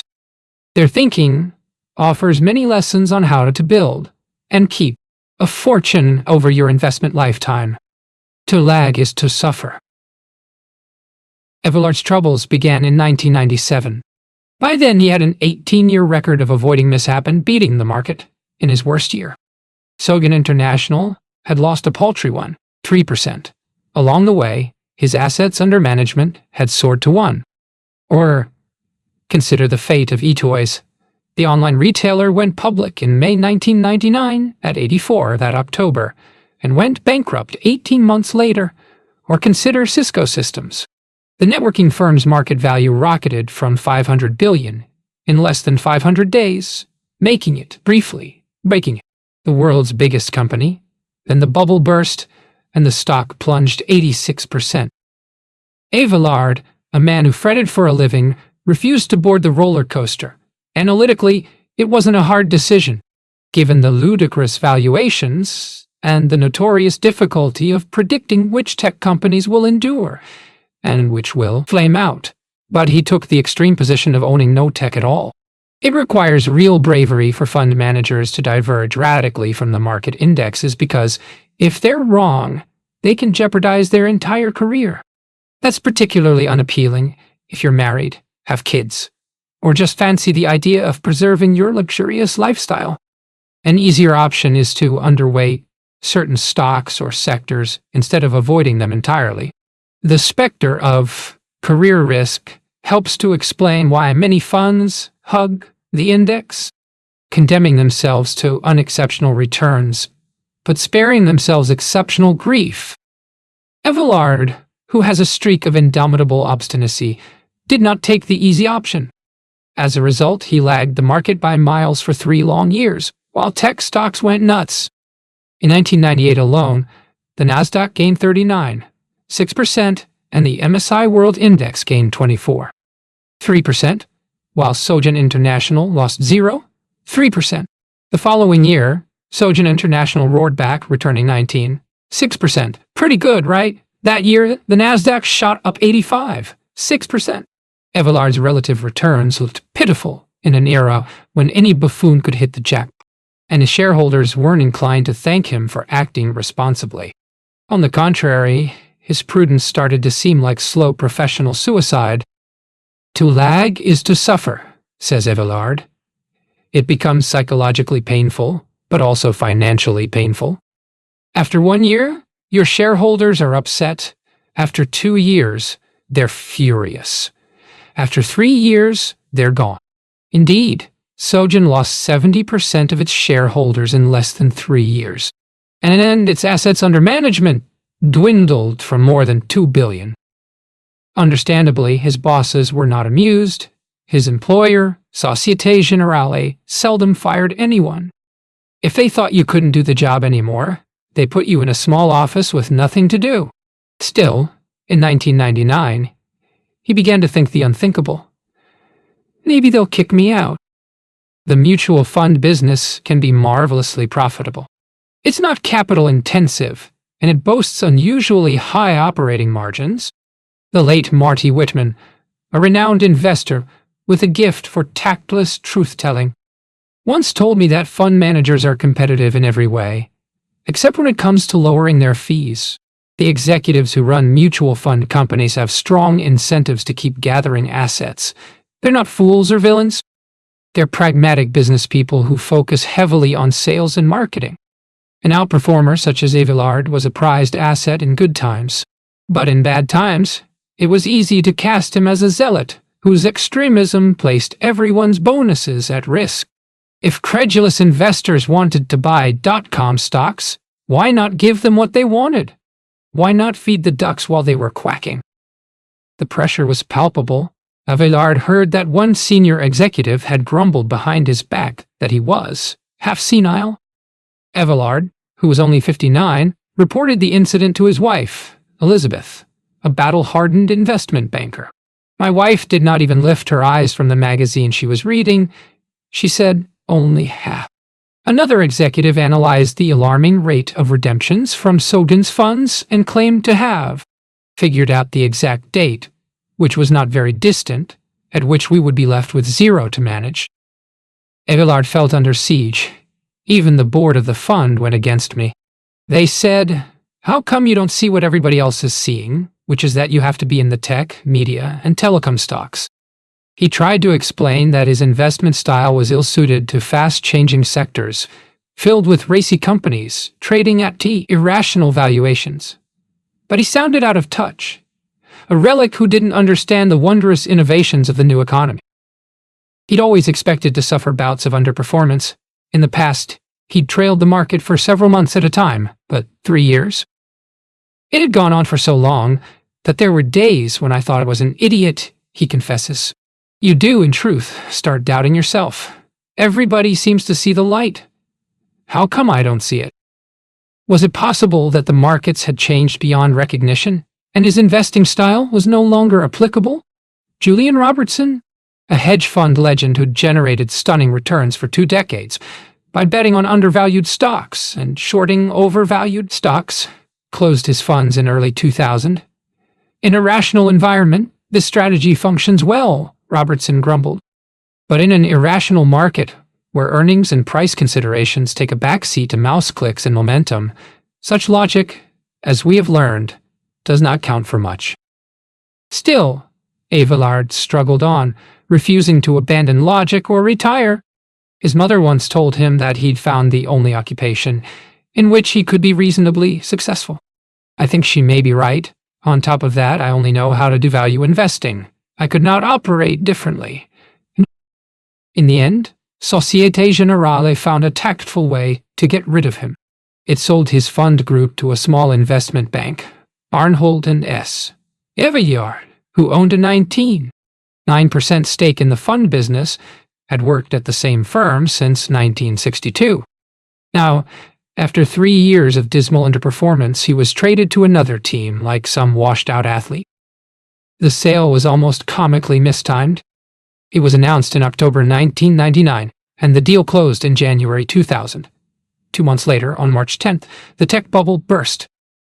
Abelard's portfolio of bargain-price stocks performed superbly as rationality reasserted itself. His flagship investment vehicle, now renamed the First Eagle Global Fund, trounced the Nasdaq by 49 percentage points in 2000, 31 percentage points in 2001, and 42 percentage points in 2002. Morningstar anointed Evillard the International Stock Fund Manager of the Year for 2001. In 2003, he received Morningstar's inaugural Lifetime Achievement Award in recognition of his outstanding long-term performance, alignment with his shareholders' best interests, and courage to differ from consensus. Investors are a fickle bunch. One year, Evillard was a fossil and a fool. The next, he was a sage, revered by all. So much money poured in that his assets under management eventually rose to about $100 billion. His former bosses had sold the business at the bottom for 5% of its worth today, he says, with a mixture of resentment, sorrow, and satisfaction. Somebody told me that shortly afterwards, they were eating their balls. Graham, who had also suffered on the road to glory, wouldn't have been surprised by the tale of Evillard's rise and fall and rise. Graham opened Security Analysis with a quote from the Roman poet Horace. "Many shall be restored that now are fallen, and many shall fall that now are in honor. The unkindness of strangers." Evillard had done everything right, yet his career was almost destroyed. So what's the lesson of his story? Above all, it highlights just how difficult it is to build sustainable investment success over decades, given the multitude of destabilizing forces and unpredictable hazards we encounter along the way. Unlike many of his peers, Evillard had some powerful advantages. He had the good fortune to stumble upon Graham's value-oriented principles, which gave him an analytical edge. He had the discipline to adhere to those principles through thick and thin, resisting the allure of overvalued stocks. And he had the emotional fortitude to endure his colleagues' contempt and override his own doubts.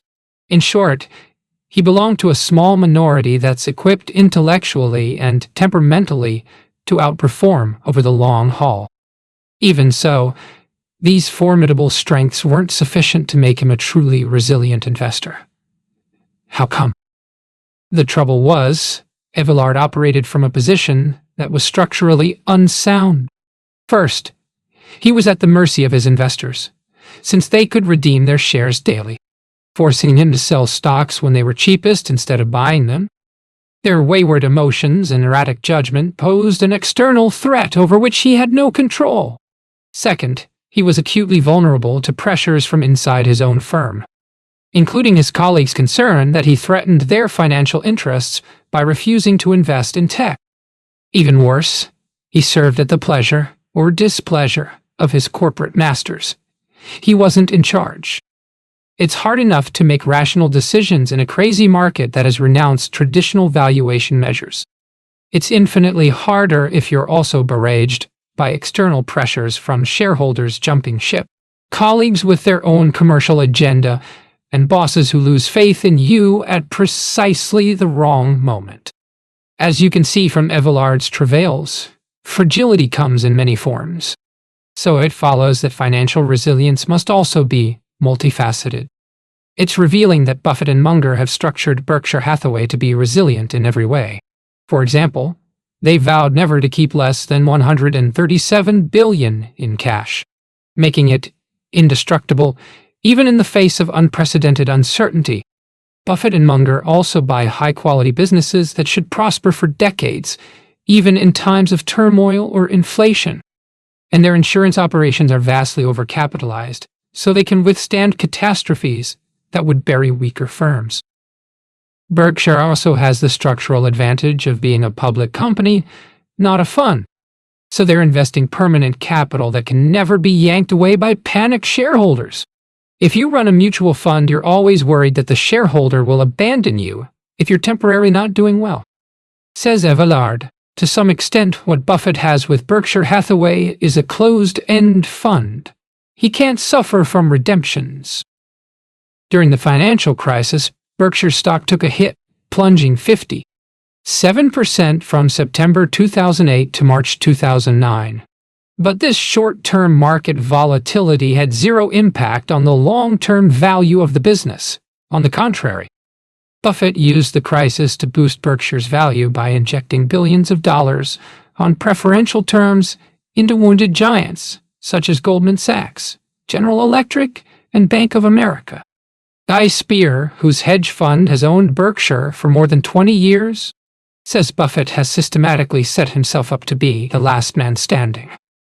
In A Streetcar Named Desire, Blanche Dubois says, "I have always depended on the kindness of strangers." It's a sweet sentiment, except that she's gone mad and is speaking to a doctor who has come to lock her away. In his 2018 letter to shareholders, Buffett added his own twist, pledging, "Charlie and I never will operate Berkshire in a manner that depends on the kindness of strangers, or even that of friends who may be facing liquidity problems of their own. We have intentionally constructed Berkshire in a manner that will allow it to comfortably withstand economic discontinuities, including such extremes as extended market closures. If our goal is financial resilience, it's probably best to clone Buffett, not Blanche. So we need to make sure that we too will get along just fine without the kindness of strangers." As a fund manager, Evillard couldn't escape from his dependence on others. But individual investors have one significant advantage. They're not answerable to trigger-happy shareholders or any other disgruntled critics except, perhaps, their own family members. How, then, can individuals reduce their vulnerability and bolster their resilience? Following Buffett's lead, we should always keep enough cash in reserve so we'll never be forced to sell stocks or any other beleaguered asset in a downturn.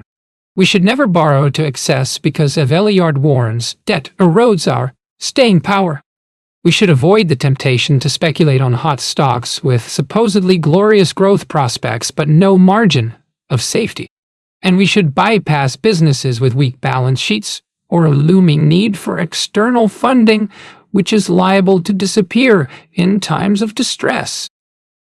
None of this is brain surgery, but it requires us to take seriously that oft-forgotten commandment, "Thou shalt not depend on the kindness of strangers." The long game.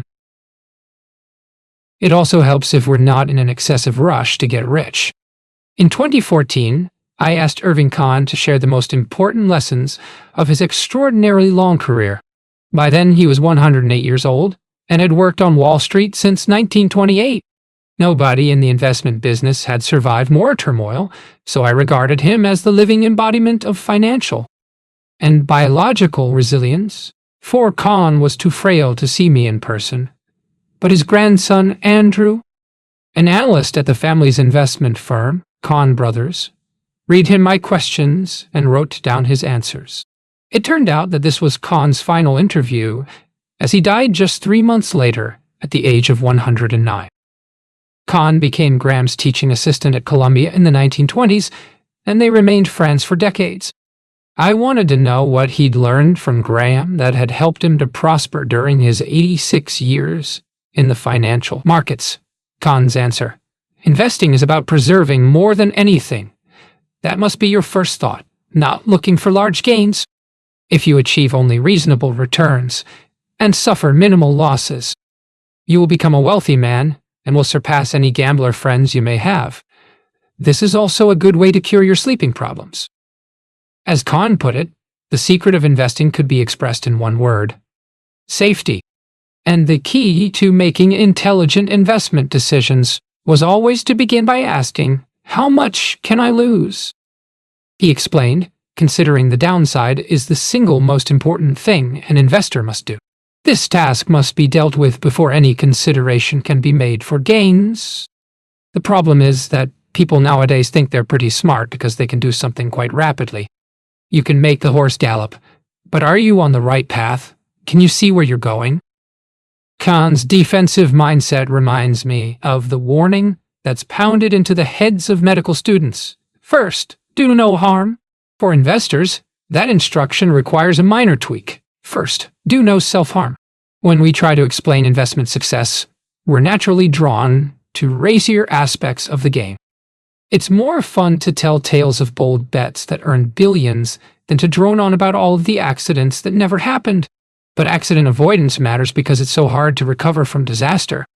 Consider the brutal mathematics of financial loss. If you lose 50% on an ill-considered bet, you'll need a 100% gain just to get back to where you started. What made Abelard an enduring giant of global investing was that he avoided losses by repeatedly escaping the deadliest dangers in his path. It was a triumph of omission, not commission. Looking back on his career at Sojin and First Eagle, he says, "To the extent that we've been successful over the decades, it's due mostly to what we did not own. We owned no Japanese stocks in the late 80s. We owned no tech in the late 90s. And we didn't own any financial stocks to speak of between 2000 2008. His ability to sidestep those three disasters over 3 decades made all the difference between failure and success. Everything fades. Abelard retired as a fund manager in 2008 and moved to a senior advisor role at First Eagle. He passed the torch to Matthew McLennan, a 39-year-old Australian, who started in the job 1 week before Lehman Brothers went up in smoke and the global financial system began to fall apart.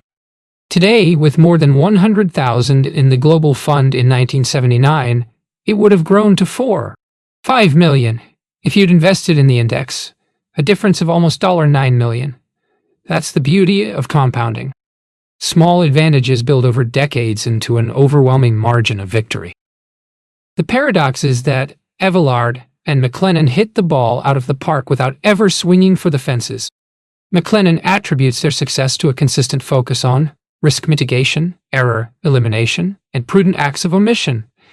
In essence, it's winning by not losing. Life is not simple. Still, the path to prosperity has not been painless. Abelard, now retired, makes no secret of the emotional scars that he carries from the time when his career almost ran off the rails.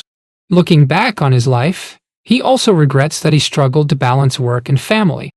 His job was so absorbing and sometimes psychologically painful that he neglected his 2 daughters. Would he have been a less successful stock picker if he'd given them more attention? I don't know, and I'll never know, he says. The Catholic priest was right. Life is not simple. Nonetheless, he feels a deep sense of pride in what he's achieved. What gave me pleasure was not that I did better than others, but that I delivered returns over a long period of time that were vastly in excess of an index fund, he says. It's a game where the numbers don't lie. McLennan, like the rest of us, has also had his share of ups and downs. When I ask how the forces of entropy and impermanence have affected his life, he replies, "Oh, I've experienced it personally. I had a wife. They split up after many years, having had 3 children together. Since then, he's fallen in love again, remarried, and had a 4th child, a daughter named Tennyson, like the poet. Both professionally and personally," says McLennan, "he has often found that moments of extreme pain were followed by new beginnings and extremely propitious opportunities. For example, the late 90s were a brutal time for value investors such as him and Abelard. But the early 2000s were a golden age. So if you were able to endure it, the upside was enormous. In markets, as in life, so much hinges on our ability to survive the dips." McLennan spent 14 years at Goldman Sachs, working with some of the top performers on Wall Street. He initially wondered if the senior brass had some unique talent that set them apart.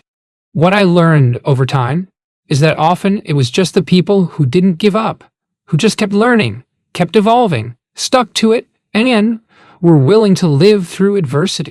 He sees the same trait among the best investors. They just haven't given up. They're constantly captivated by cracking the code and have the strength to endure the inevitable periods of disappointment. McLennan knows that the future will bring more trouble, more instability, more decay. After all, entropy is the ironclad rule of the universe. But he thinks of himself as an informed realist, not a pessimist. "I'm a believer in human potential, but I think the path is not linear," he says. "It's punctured by episodic disruption." So, if you structure your portfolio and your way of thinking to endure those pockets of disruption, you're more likely to be able to benefit from the march of humankind over time than if you depend on it going well. 5 Rules for Resilience. Let's step back for a moment and try to distill a few practical lessons from Graham, Kahn, Buffett, Eveyard, and McLennan on how to strengthen our resilience as investors. For me, there are 5 fundamental ideas that I can't afford to forget. First, we need to respect uncertainty. Just think of all the turmoil that Graham and Kahn witnessed over the last century or so, and you begin to realize that disorder, chaos, volatility, and surprise are not bugs in the system, but features. We can't predict the timing, triggers, or precise nature of these disruptions, but we need to expect them and prepare for them so we can soften their sting by identifying and consciously removing or reducing our vulnerabilities. As Nassim Nicholas Taleb writes in Antifragile, things that gain from disorder. It is far easier to figure out if something is fragile than to predict the occurrence of an event that may harm it. Second, to achieve resilience, it's imperative to reduce or eliminate debt, avoid leverage, and beware of excessive expenses, all of which can make us dependent on the kindness of strangers. There are 2 critical questions to ask. Where am I fragile?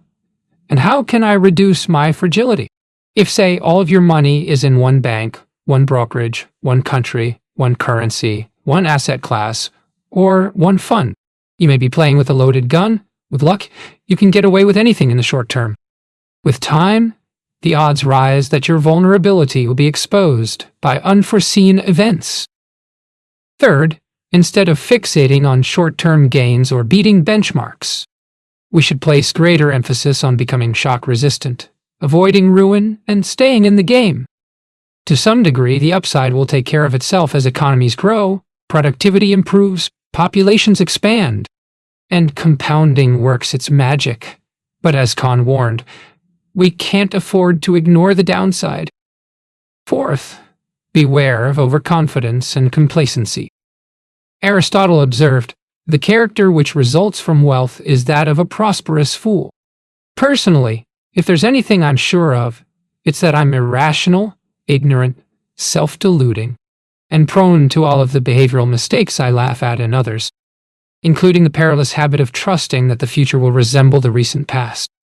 Fifth, as informed realists, we should be keenly aware of our exposure to risk and should always require a margin of safety. But there's an important caveat. We cannot allow our awareness of risk to make us fearful, pessimistic, or paranoid. Nietzsche warned, stare too long into the abyss, and you become the abyss. As McLennan demonstrated during the pandemic, the resilient investor has the strength, confidence, and faith in the future to seize opportunities when unresilient investors are reeling. Defense suddenly turns into offense. Disruption brings profit. Chapter 5. Simplicity is the ultimate sophistication. A long and winding search for the simplest path to stellar returns our life is frittered away by detail. Simplify, simplify.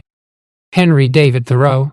The great paradox of this remarkable age is that the more complex the world around us becomes, the more simplicity we must seek in order to realize our financial goals.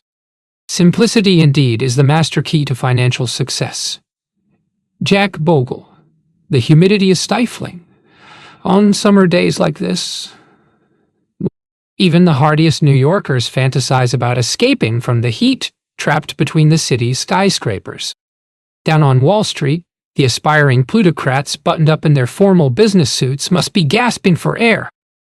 100 miles away, Joel Greenblatt has taken refuge from the city and is working at his beach house in the Hamptons today. We're seated in the shade of his elegantly furnished patio, savoring the cool breeze and his magnificent view of the Atlantic. The house has a swimming pool with a basketball hoop and a lawn with soccer goalposts. A couple of surfboards lean against a wall behind us. Sunlight shimmers on the ocean's surface. Suntanned and relaxed, Greenblatt is dressed in jeans and black leather loafers without socks. His sleeves are rolled up, A keen tennis player, he looks trim and fit on the brink of his 60th birthday. The giants of investing are not always endowed with an abundance of social skills. But Greenblatt, a giant among giants, has a beguiling manner and a warm smile. Above all, there's a quiet confidence and poise about him, a sense that he is beyond the usual craving for approval. He's comfortable with who he is, secure in the knowledge of all that he's achieved. Perhaps that's not surprising, given the extent of his accomplishments. Greenblatt's investment returns are the stuff of legend. In 1985, at the tender age of 27, he founded Gotham Capital and launched a hedge fund with assets of about $1 million grows to $836 million, a nifty trick. After 5 years, Gotham returned half of its investors' money. After 10, it